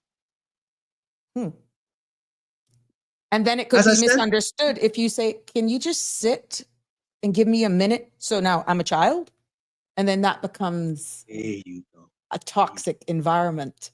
Because if they had just given the opportunity to give you their undivided attention, it wouldn't have sound as though you're commanding them to stop, sit down, when in actual fact, all they're doing is begging you, can you just listen, hear me out? But then one processes that as, how dare you? I ain't your child. Mm. And then you get this. Goes back to what this is one of the things that it will cost the relationship. The silence, misunderstanding, the misunderstanding, the lack of communication. What we all talking about here, Sabrina, has to do. It goes back to respect for self. Because if you respect yourself, you're going to respect someone else. So when that person is having an interaction with you, you're going to pay attention to what they're saying because you would want the same for yourself. Right. So you're going to be attentive. And I've said to persons many a times, you want to know if someone is really listening to you, different from hearing you? Ask them what you just said and what you said before that. Good night. Yeah, ask them what you just said and what you said before that. But then how do you avoid that from becoming an argument and you miss the core of why you even wanted their attention in the first place? And then that's used as an excuse then to probably leave the home and go to be with their sweetheart. I'm going there. How do you avoid that? You have to find a way to communicate. Is it basketball? Is it find some terms that is going to capture the person's interest, get their attention. So if it's cars they're into, find a way to craft what you want to say based on cars. You know, I know it might sound far-fetched. No, you're just giving an example. Yeah. I'm trying to put forth a scenario now. Give me an example of what you think you would want to say to a man that would cause the man to maybe not give the attention. Like, I guess something like what? Shopping for shoes Shopping. and handbags. There you go. You see a new shoes. You see a new case. Wonderful. Now here, let me paint the scenario. Let me paint the scenario, Sabrina. All right, you see a nice I know who gonna Gucci shoe. support me. Con, they're gonna support me on this one. You see a nice Gucci shoe that you want, Hey, right? or red bottoms. And yeah, you know, Prado, whatever, you know, your brand. What is your brand? What is your brand? Let me not Me, I wear speculate. anything. No, my foot's All right, so you big. wear. All right, I'm cool. a Bandolino girl. So this is it now. So you say something like, hon, you know, I saw a nice Gucci shoe the other day that looked like that nice Audi that you were looking at. You remember the Audi that you were looking at, red Audi? The Gucci shoes look just like the Audi there. Look, it's at that store. Yeah, I want to carry you go look at it. But almost when you see it, you're gonna think of the Audi. Like, oh, not gusto. But anyway, let me see what you really want. I'm going to come with you to the store because I know nothing gusto. Right. Yeah. Okay. So you got their attention because you linked the core of what you want to discuss to something that they have an interest in. There you go. What do you say then to some people that says, look, that's too much work. If you don't know me now, you will never, never, ever know me. I will tell them straight up. Relationship takes work daily. Relationship to have a meaning and lasting, loving relationship, it is daily work. That requires communication is key. Because if you don't communicate with the person, you won't come to know the person. It is key right there. And the primary thing is respect. But you first have to have respect for self. Because even if I have no interest in shopping, as I say, most men have no interest in shopping. But I have interest in you. So what you have interest in automatically becomes something I am interested in because I'm interested in you. It is like that. As long as that's organic and not until you get the prize, you commit and then you go back to your true self. And then what's said, at that you get. And that is why I say it takes daily work. And you ought to know, after a while, after being involved with someone, and this is why it is critical to go through the process of the whole dating process, the attraction, the confirmation, the dating, the courting, before you put on the ring, before you get there. Take as much time to know the person, because listen, a person can pretend for this long, you know, especially a man. A man break quicker than a woman. A woman can pretend for years, but a man can pretend thus long. I tell you that. So eventually the true nature, as I say, the horn and tail is going to come out. Their true nature is going to surface. Especially if you come with your values and you bring them on the table and make known that these are my do's, these are my don'ts. Right there from the get-go. If the person not willing to go with your do's, then listen. There's no way you ought to be walking with them like a pair of shoes. There's no way. Right. So come with your proposal. Because a relationship, to have a meaningful relationship, is to have a partnership. Right. So come with your proposal. Make known from the get-go that, listen, these are my values. And I ain't going beyond my values. Now, at some point, this silence has to be broken. What is in your opinion, the first step? What would it take to acknowledge this silence in your life? And pretty much, is it a single moment of clarity or slowing of burning frustration? Because we gotta help people break the silence overall. And then we gotta be able to at least shed some light in finding their voice. Because there could be someone who feels trapped right now. And what is the smallest step that they can take to break that silence? The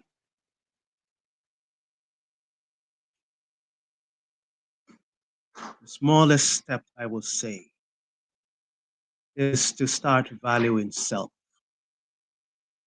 Start valuing self in the sense of realizing that this person is undermining you, Mm-hmm. then there's no way you need to be with that person. Speak, make it known, but do it gently. Mm-hmm. Use a gentle tone. Find the right time. It's also key. Right time is key, and how you present your disapproval in terms of tonation is Mm-hmm. also valid. You have to take that into account. But Mm-hmm. it starts with you first. If you think that um, it ain't gonna get no better, might as well I stick with the evil that I know kind of thing. That kind of Mm-hmm. mindset, Mm-hmm. you know, it is over. It's already over. If you don't think you deserve better, if you don't think you deserve more, then how are you going to get it? Mm-hmm. And the only way to make it known that, listen, I deserve more is to express it. Mm-hmm. But don't come with the, listen, you've been going on with this thing for too long, and I'm sick and tired, I'm fed up. And then, you see, what a lot of men needs to know as well is that, as R. Kelly would say, when a woman is fed up, Mm-hmm. there ain't nothing you can do about it. Mm-hmm. But Because what's the case when the man's fed up? How do you flip that? I think well, I think the male would more take a drastic step. I think the man will be quicker to walk than the woman. Mm-hmm. Mm-hmm. Man will be quicker to walk than the woman. I've seen that in many cases. So what do you say to those couples who may be experiencing the fact that, okay, we know that we're on shaky ground and warnings have been given, adjust this, adjust that. But then if it wasn't highlighted, one in the back of their minds is saying, look, I know it's only for a period of time.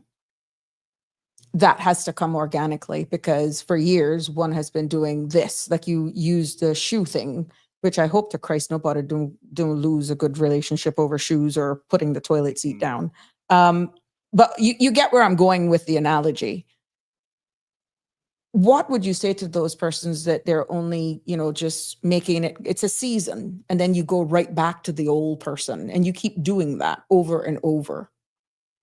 How much cycles of the same thing do you know, look, I ain't talking no more. It done. Straw that broke the camel's back kind of situation. Wow. But then how much When cycles do you go before that final straw when everyone commits to we're going to start over? We're going to start over. How much times are you going to start over when you just do the same thing? And then when one decides that's it, then it becomes everything in the kitchen sink and there's always pointing the finger. It's always pointing the finger. hmm I tend to call that the Adamic syndrome. It is the woman who gave me kind of thing. It is you. It is you. Instead of taking responsibility. That again, I say, Sabrina, I'm like almost like a broken record right now. It comes back to respect. So many relationship lacks respect because we were never taught the principles of relationship. As I said, the first aspect of the principle of relationship is respect, and you have to have respect for self, because it's when you have respect for self, the man leaving the toilet seat up and annoying the wife, it's after a while he's going to take action because, listen, I have respect for me, and because I have respect for me, I have to respect the wife. And shouldn't like. And if it's a case where it's such a habit, because you see, when it becomes a norm, it becomes a part of your character. It's something you've been doing for how long? You what? You're 40 odd now, you're almost 50. You've been doing this from a chap. You've been doing this from a chap. So how do you change that now? Mm-hmm. The only way you're going to change it is because you value the person you're with. You're no longer doing it for you. You're doing it because of the one you're with, and you value the relationship. So you're going to break the habit. So out of love for the spouse, you're going to start a new habit. You're going to kick the whole habit and start a new habit. Yes, you may fall down every now and again. And this is where you are greeted with a loving rebuke kind of thing. Right. The spouse is going to make know that, hon, you did it again. Oh, you pull a Beyonce. Oops, you did it again. What I did? Left the toilet seat up. Honey, you did it again. You left your shoe here. You left your hand back there. Or you just easily, honey, again. And But after a eventually, while, that becomes annoying. And then you feel like a mother. And then you feel like the other party does not respect. The other party does not respect. there you go. You see, you said it. You realize where it comes back to? Respect. Right. That is the core. Mm-hmm. That is the core. So, in terms of a relationship that is on edge and persons are have taken the unspoken vow, what I would ask is, if you really want the relationship, do you really want this to work? Because if you want it to work, it's going to take work, and it has to be dual. Can in no way, there's no way one person can want it and the other person don't want it. It has to be, as I said, it's a partnership. It has to be that dual agreement. Have to want it together. What would be your final thoughts as, because yes, this has been very informative, as the most important piece of advice that you could give to someone who is navigating quiet, unspoken challenges of their relationship?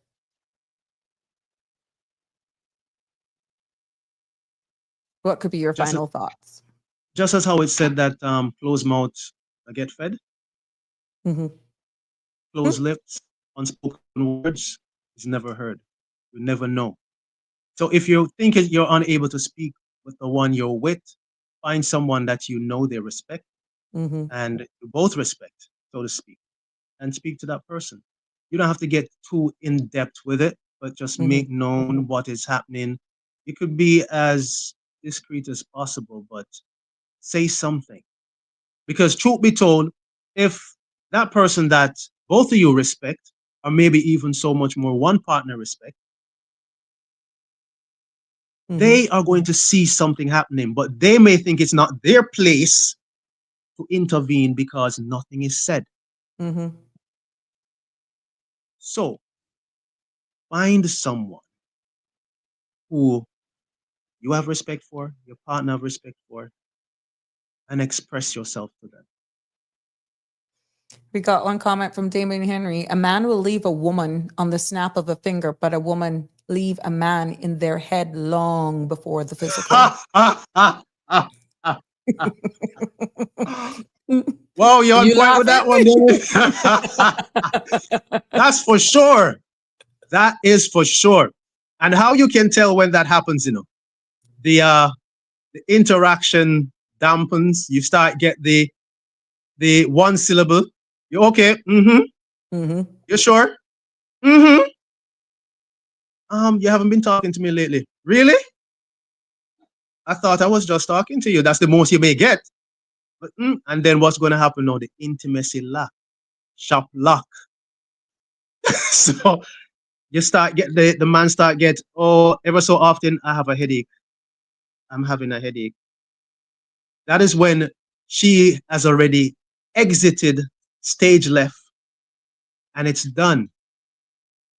But he thinks because she's still there, for whatever reason she's still there, it being the children, it being the financial obligations, bonding obligations, he thinks she's still there.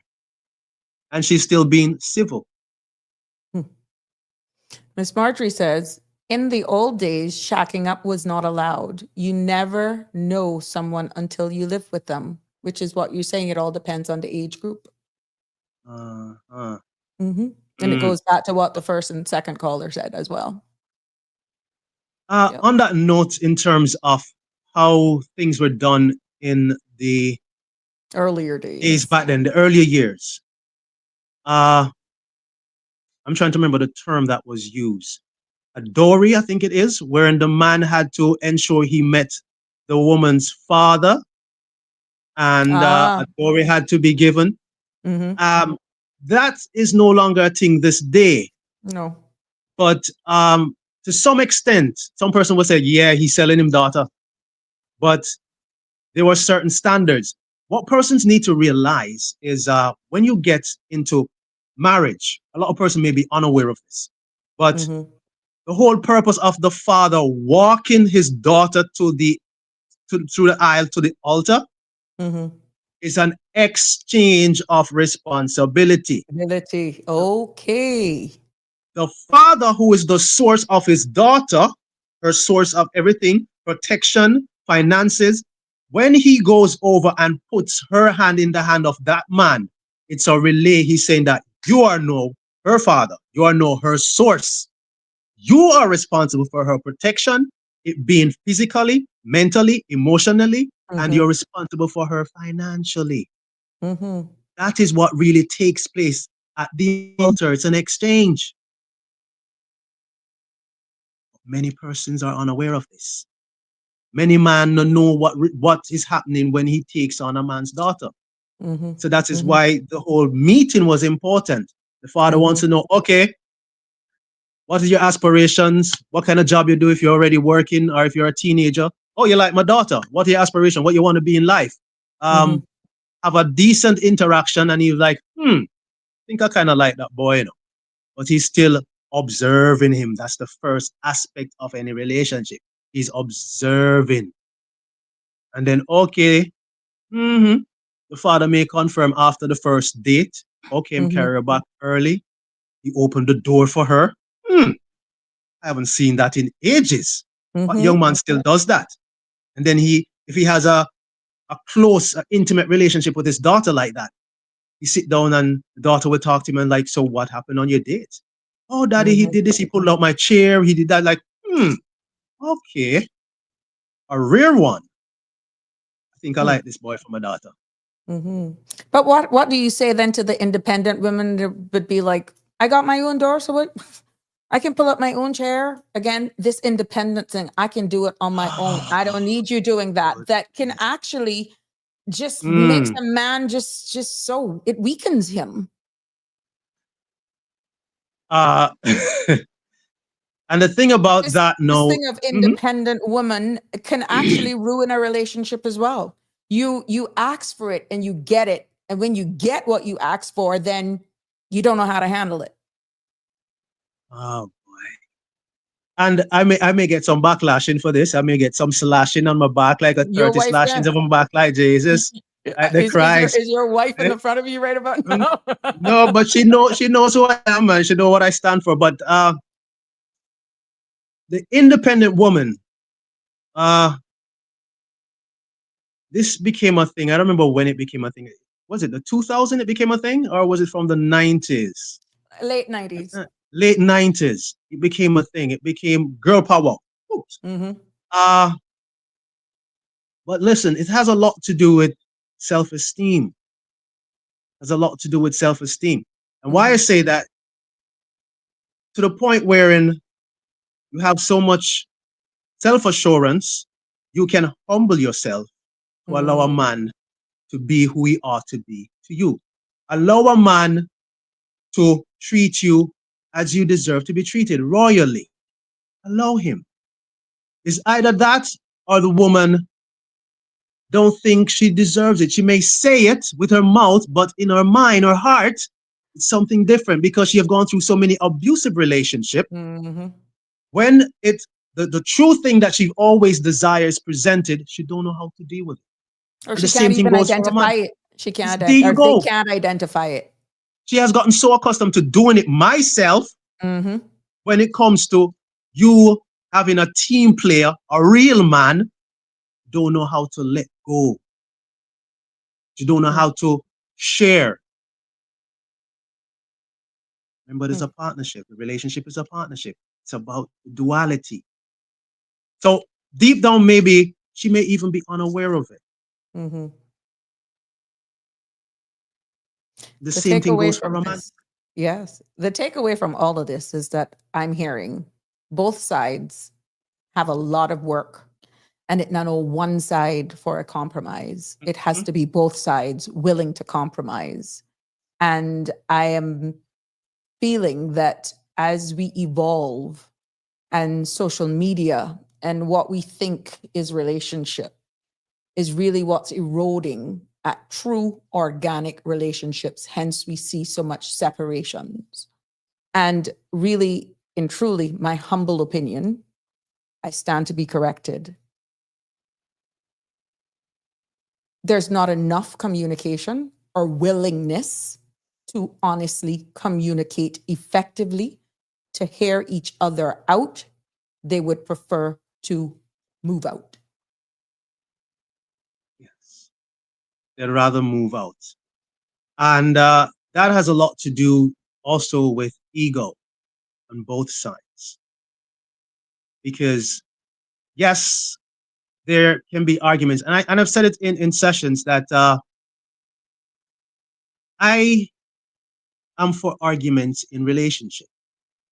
Because to argue is to debate your point. When I put up the flag and say no, no, is when it becomes a quarrel. And a quarrel is when the argument becomes a verbal battle.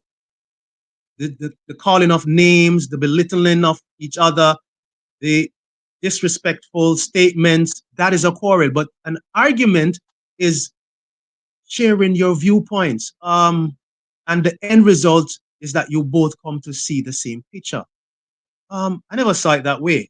This is what I'm thinking. And you debate your point, just like when you're at school and you're doing debates.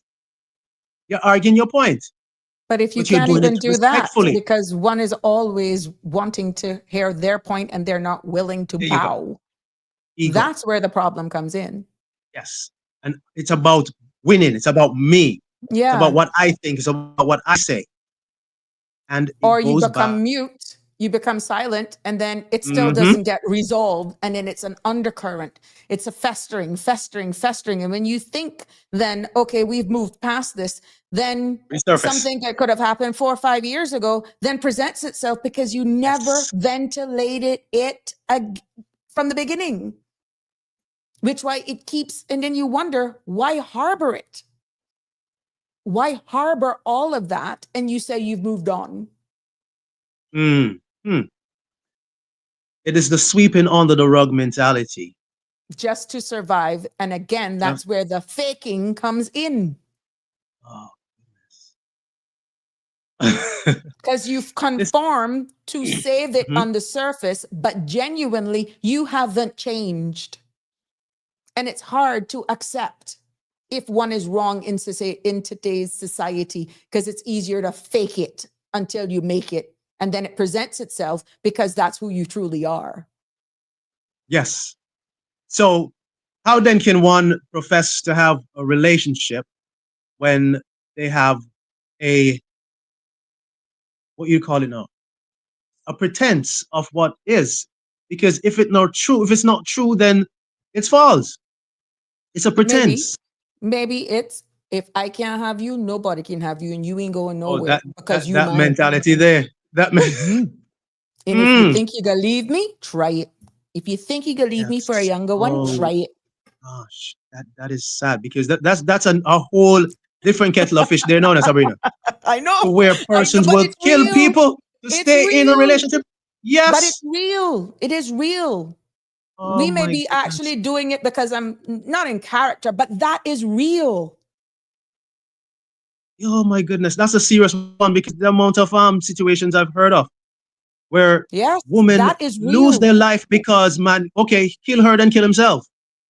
I can't have you, can't nobody, like, that is why suicidal rates in men are higher than women.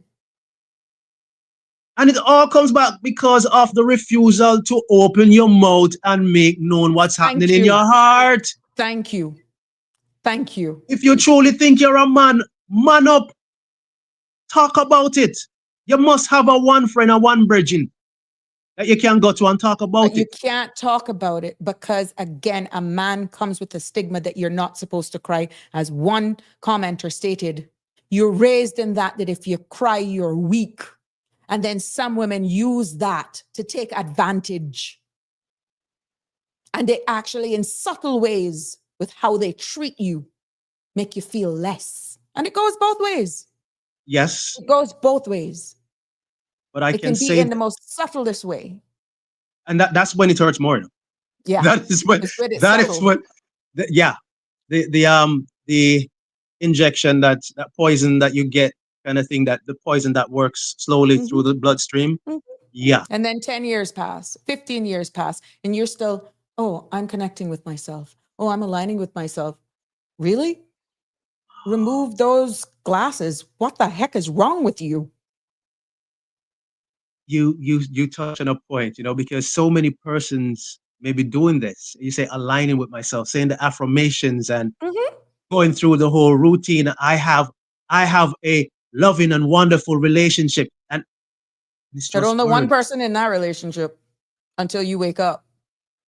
And sometimes you spend the next 5 years arguing with yourself, already identifying you're connecting with yourself and realize this is not the space for me. But then, oh my God, why didn't I see it? And you take 10 years, question, why didn't I see it before? As the clock ticks and it continues to erode. And There's RJ, another yeah. there's another thing before we go that I see in a lot of relationships, trying to prove others wrong. Because sometimes the warning signs are there from the get-go. The Yeah. warning signs are there. Your Um, fault. It's that yeah, fault. Yeah. Hmm. yes. And you may point out to your girlfriend, like, listen, I don't think this is a guy for you, because you are seeing, you're on the outside looking in. So you're Yeah. seeing clearer than what Hmm. the person on the inside is seeing. And you say, I don't think Hmm. this is the person for you. You see that, Hmm. but you want to prove Sabrina wrong. Hmm.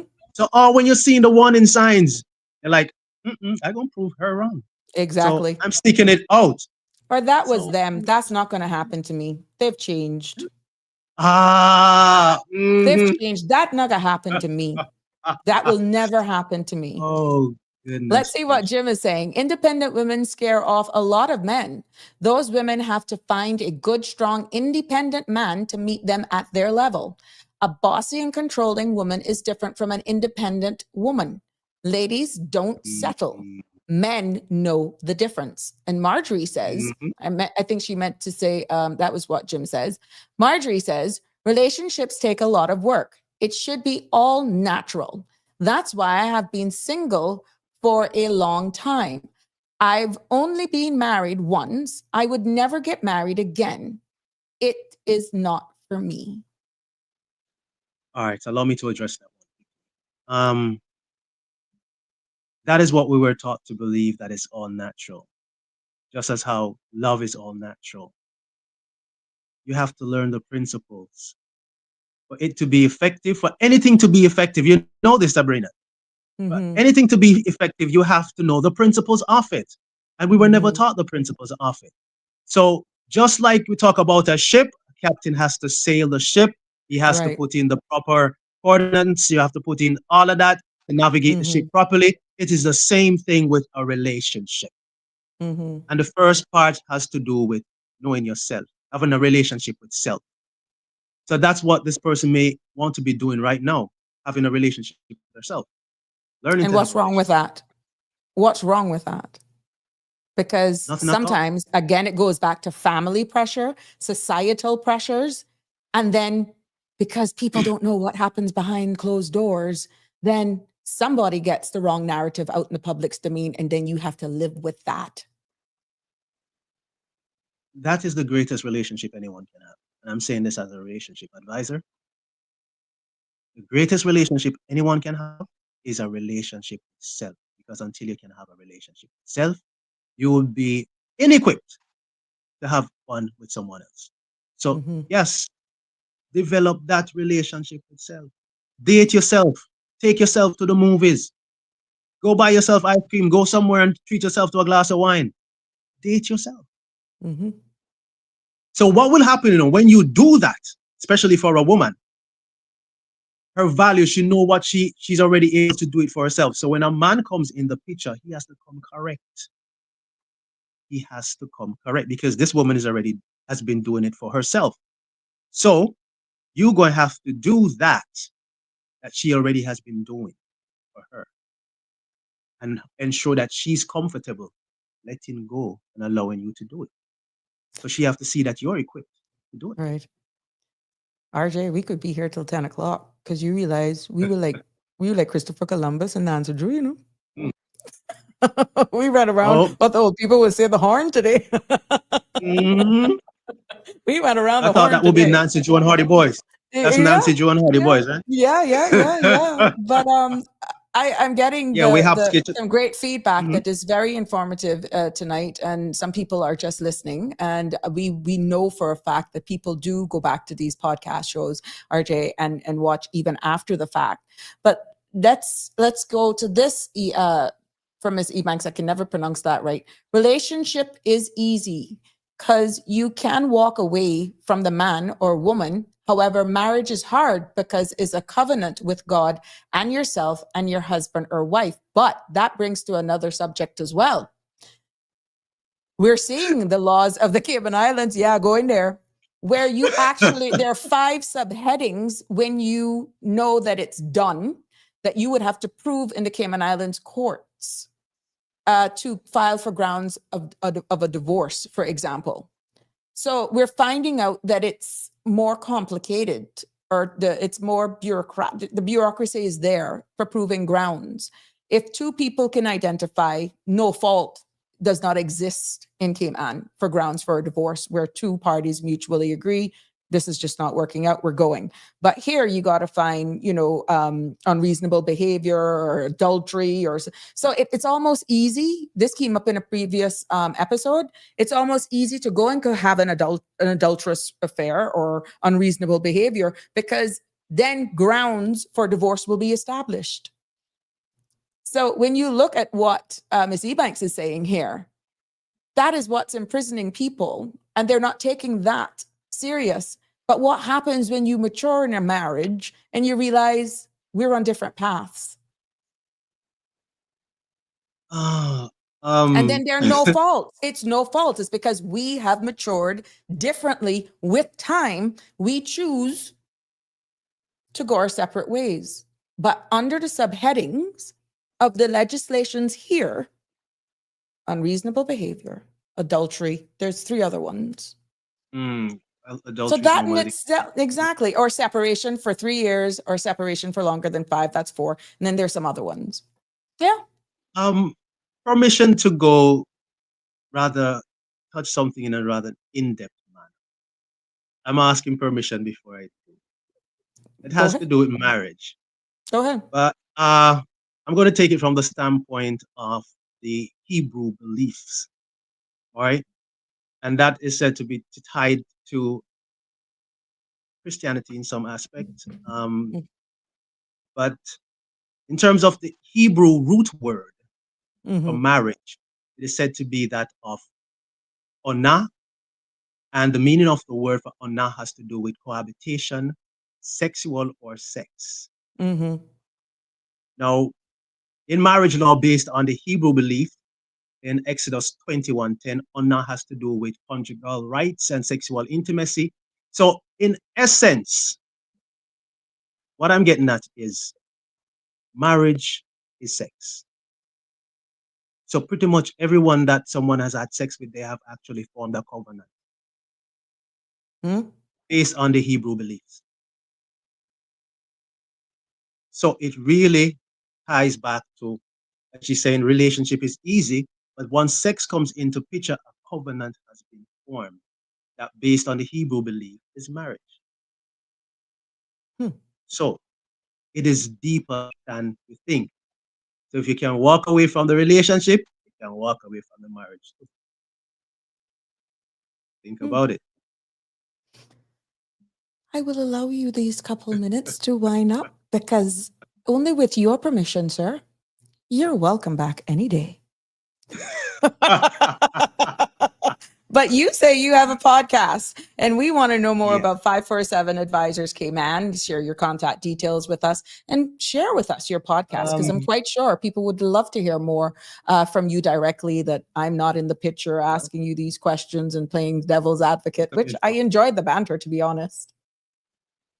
Okay, so let me call Wifey, because Wife is normally the one who deals with the admin aspect of things. But 547 Advisors, we advise on matter of sex, health, relationship, love. The wife touches on the health aspect of things. Yeah, Melissa. Hi. While I touch One on second, caller. the caller. Let's get the caller. Yeah, go. Yeah. You're live, caller. Good evening. You're live on Sabrina Speaks. Hi. Hi. Good evening, Sabrina, and good evening to your guest.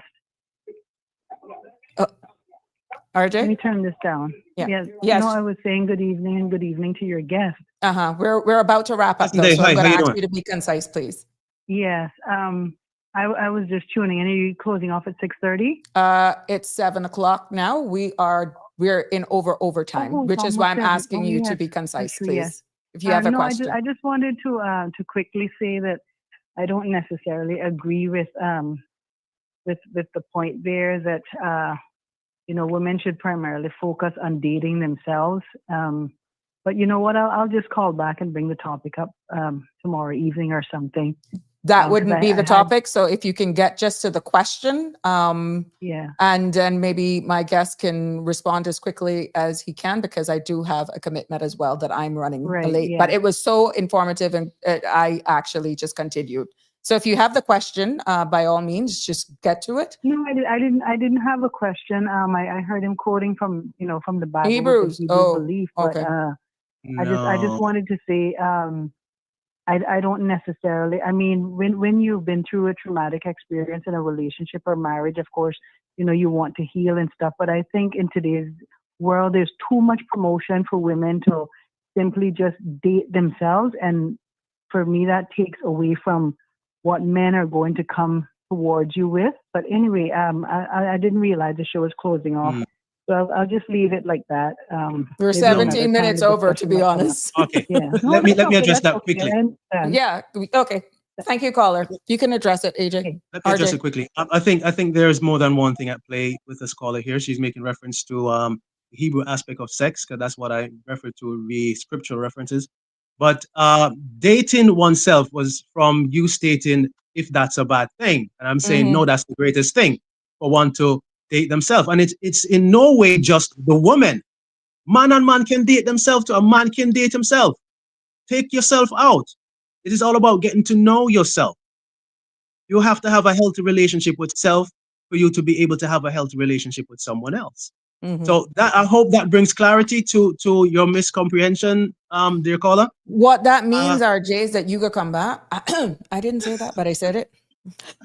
This is recorded for quality assurance purposes.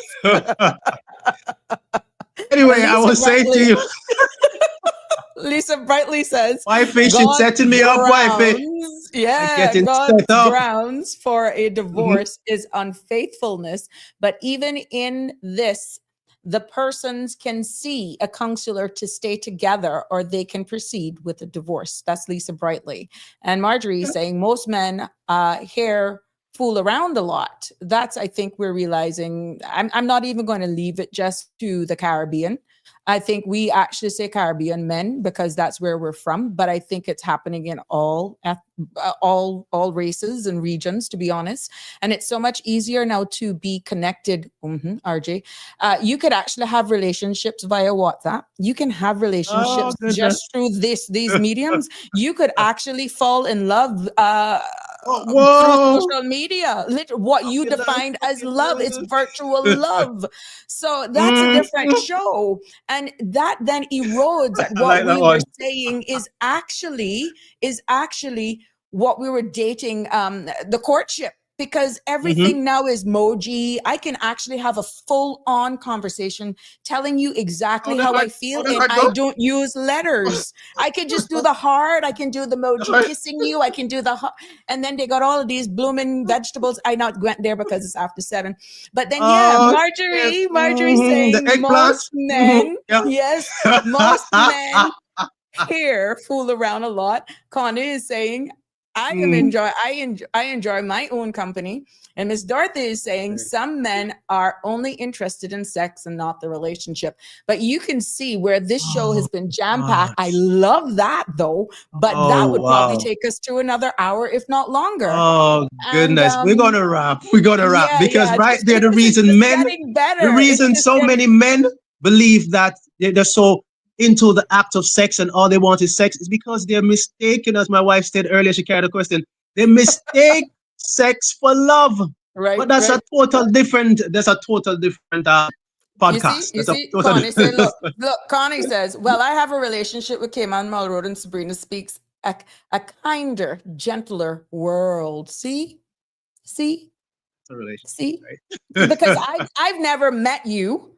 But look at what we have exchanged just preparing for this show. It was through your wife and then you. And people would think just our relationship virtual space that I know you. Some of the things that we were actually speaking about, I'm quite sure I floored you because this was not rehearsed. There you go. This was how long we know each other now? How many years we know each other now? Really? How much in virtual years, about 2 hours and a half. Oh, in virtual goodness years, gracious. it's 2 hours and a half. I would really have to probably, and I don't think you have a profile picture, but yeah, the picture you sent me, I would literally, because I'm horrible at this, have to look at your picture without your wife, because I know your wife, you would have to be with her for me to even identify you once this link ends. Wow. Because I don't know you. Yes. See what I'm saying? Yes. So people, when we say it's easy to have affairs without being in other people's spaces, is where we're taking relationships to a different level. No. You can't. You don't have to be in somebody's space to have an affair. Those days have changed, as you said. Yeah, that's what I'm saying. Yeah, the virtual relationship. I mean, that's another life. Yeah, we're gonna go to like 10 o'clock. You see people in their phones now, and they're down in there, and you're sitting there pretty much screaming, "Can you just look at me for 5 minutes?" But hold on, Sabrina. Before even the virtual world, many relationships back in the days, many persons became partners and husbands and wife through pen pal. You remember pen pal? It's true. It's true. And send love letter to your pen pal. You literally used to wait for the mail van to come. What? Come on. So it was even before the whole virtual era. See, Dorothy McLeod says, "Oh, this is interesting. Take the time to make them get HIV testing before." Oh, that was a thing. That when you got test drive the car first, you see? Yes. And then Lisa is saying, love is not what is done behind closed doors. That's profound. Look, it's like my students are just waking up when we're winding down. Like, what the heck? Now, you see, that's one of the measuring stick persons can use when getting involved. You're going to have to get tested before we even go on a date. And you have to be there. You know how many single persons go ahead? Yeah. Oh but God. That was frowned upon. I'm hearing, oh my God, and I'm pushing this longer. I'm hearing that there's some parties right here that's a prerequisite to get in. You come with your STD results. Oh, I get what you're saying. Those kind of parties. It's these kind of, and it's happening here and it's happening everywhere else. Yeah, man, it's happening even in Jamaica. Prerequisite. See? So I'm not talking foolishness, right? No. At the end of the day, with everything that's happening now, and I'm hoping that I can get the good doctor on here because this is a public health thing, and I can bring up this conversation very easy about the HPV vaccine. And linking throat cancer now in men and women to another. Okay, so when I have the good doctor on, so yeah, I mean the meals are diverse now, but it comes with a risk. And HPV, I respect those who are anti-vaxxers and all that sort of stuff, but we're going to be bringing the information here. The Ministry of Health and Sustainability They have a public release out now about HPV vaccine campaign that's going on. But who's going to go like how you and I, we were tiptoeing on some racy topics for this hour of the day. But that's going to be if he gets permission to come on my show. But I think it's of utmost importance because it is a public health topic that we can dissect that here on this space. And that's going to yield some rather very interesting conversation that seem HPV. So RJ, I feel like we have said we're gonna wrap up about 7 different we times. have to, because if I'm to respond to that one, that's going to take us somewhere else. So I ain't going to touch it. As much as I want to touch it, I ain't going to touch it because I was a sex educator before I became a relationship advisor. So I know what you're talking about. Your wife. I know what you're talking about. The belief that you only can get an STI through penetration is a total miscomprehension. Correct. So I ain't going to even go into it. All right. Correct. So all right. So 547 Advisors, as I said, we advise persons on matter of love, health, relationship. The wife is orthomolecular. I tend to bite my tongue practitioner. She deals with natural medicines, frequency, energy, natural health. That's her thing. She focuses also on divorce. We touch on different aspects of in terms of even self-love and self-motivation. We cover it all. Trauma, we touch it all. Numbers to reach us at is 923-2567. That's 923-2567 or 547advisors@gmail.com. The podcast that I do on TikTok is Monday, Wednesday, and Friday. We have Love Zone Monday, where all I talk about is love, principle of love, different aspects of love. I've recently gone through the 4 columns of love. I'm pretty sure a lot of persons didn't know that love has columns, that of loyalty, orderly, virtue, and energy. But relationship Wednesday touches on relationship, and Friday is sexology Friday. Touch matters of sex. Interesting. Very interesting. Well, I hope you can share all of that in a simple message to me, and I can put it up under this link. And I want to honestly, I found this very engaging, as you can tell, and very informative. I know I threw a couple of curveballs at you, but that was the beauty in making sure. Yeah, you brute. Yeah, I had to pull a Brian Laron. Yeah, no, that's why it was so good, and we connected with our audience. And I want to thank you for just honestly, I can't even use the word playing along, but it shows the professional that you are because you didn't shun away from it. Even if I stunned you a little bit, it had to be said because it put things into perspective and context for these type of conversation. I feel, in my honest opinion, really matters. But I want to thank you. I want to thank your wife for loaning you to me for a little bit. And based on the Sabrina Speaks family, you got to come back. Okay, then. Yeah.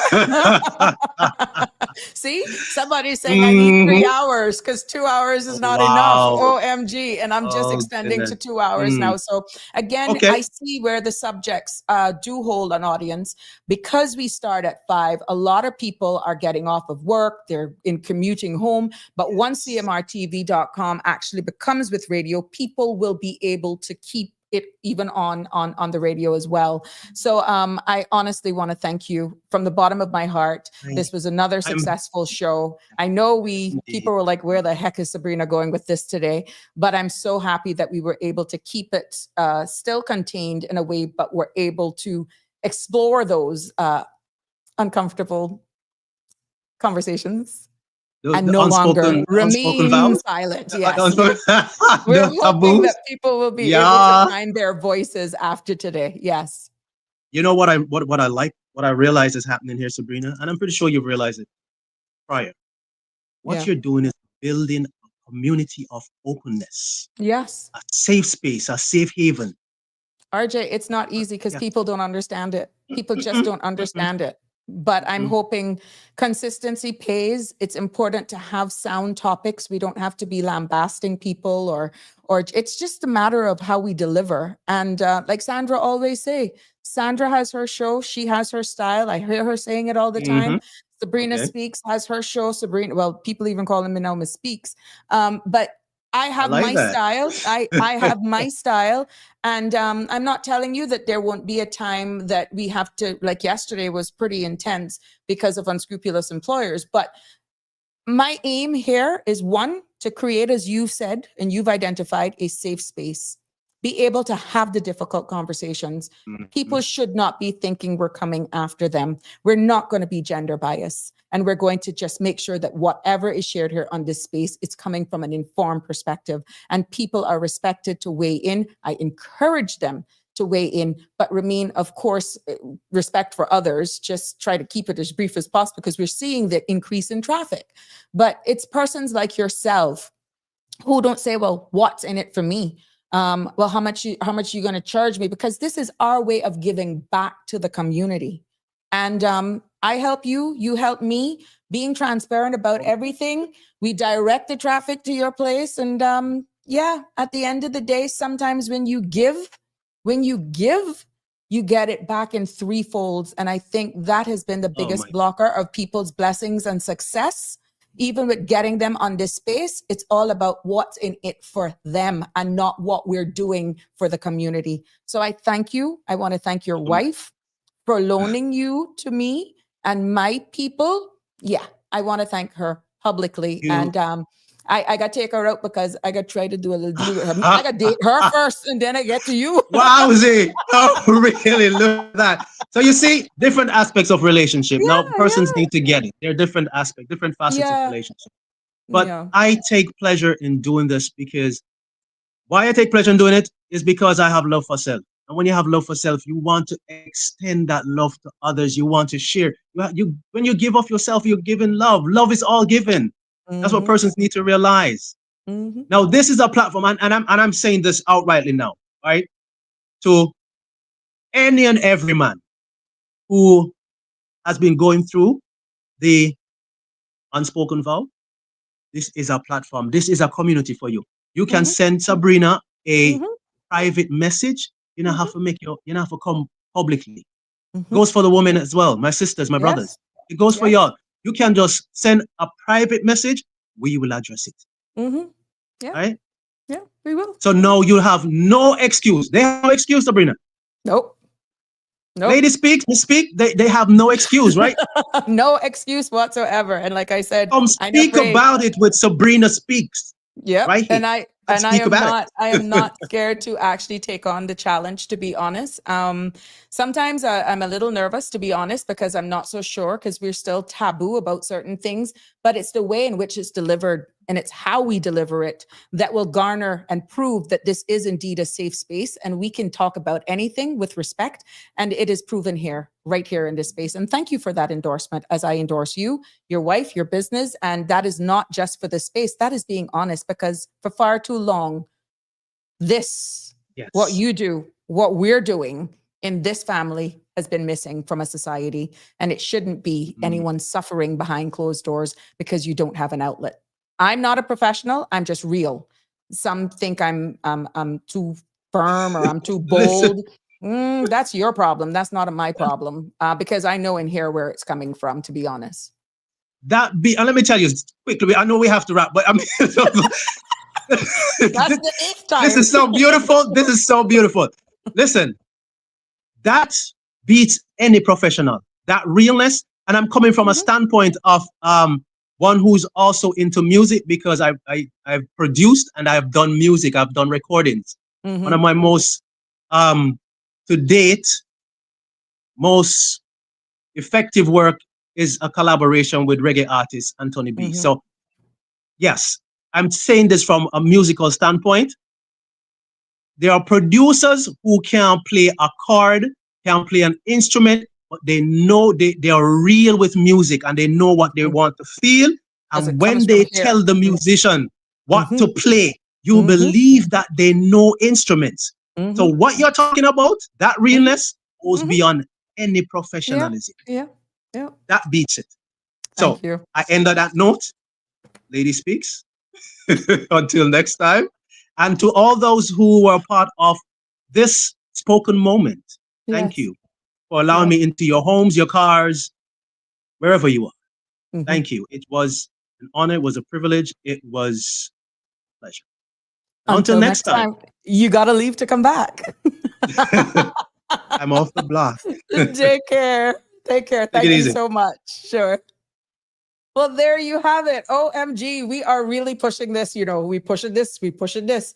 But we have come to the end of today's episode of Sabrina Speaks. And I honestly, sincerely, from the bottom of my heart, want to thank RJ from 547 Advisors and his wife for being our guest. And, you know, the insights are not only giving us a voice, as he alluded to, and to our silent struggles, but it also shows us that we are not alone in them. You see what has happened right here in this space. And to you, our listeners or persons who call in, and all of you who message, I know that for many of you, this conversation may have been a little bit difficult, but it can be a sobering to face the truth that is really hidden out there in silence of every one of our lives. At some point in time, it will actually rear its head. But remember that every day holds, in all honesty, the promise of a new beginning. And the first step is what I can leave with you towards healing is simply acknowledging the pain. And from there, you can begin to build something real, something honest, and something that is truly yours. So thank you again, RJ. Thank you, Sabrina Speaks family, for everything. But most of all, RJ and your wife, thank you for sharing your wisdom, your openness, your candor with us. And until next time, have a good evening. And no, Connie and Jim, I am not going for 3 hours, but I'm brushing 2.5. Until tomorrow, take care. Have a good evening. That's a wrap for today's edition of Sabrina Speaks. Thank you for tuning in and for being part of the conversation. Remember, the dialogue doesn't stop here. Stay engaged, stay informed, and most importantly, stay empowered. We'll be back tomorrow at 5 p.m., same time, same place, right here on CMR TV and radio, where your voice matters and your truth is heard. Until then, K-Man, take care of yourself and each other. That's it for today's edition of Sabrina Speaks, where your voice matters, your story counts, and your truth is always welcome. Join us weekdays from 5 until 6:30 p.m. right here on CMR TV as we dive into the topics that matter most to you. Catch the show live or on demand at cmrtv.com. And don't forget to follow us on Facebook, YouTube, and Instagram so you never miss a moment. Until next time, stay informed, stay engaged, and always speak your truth.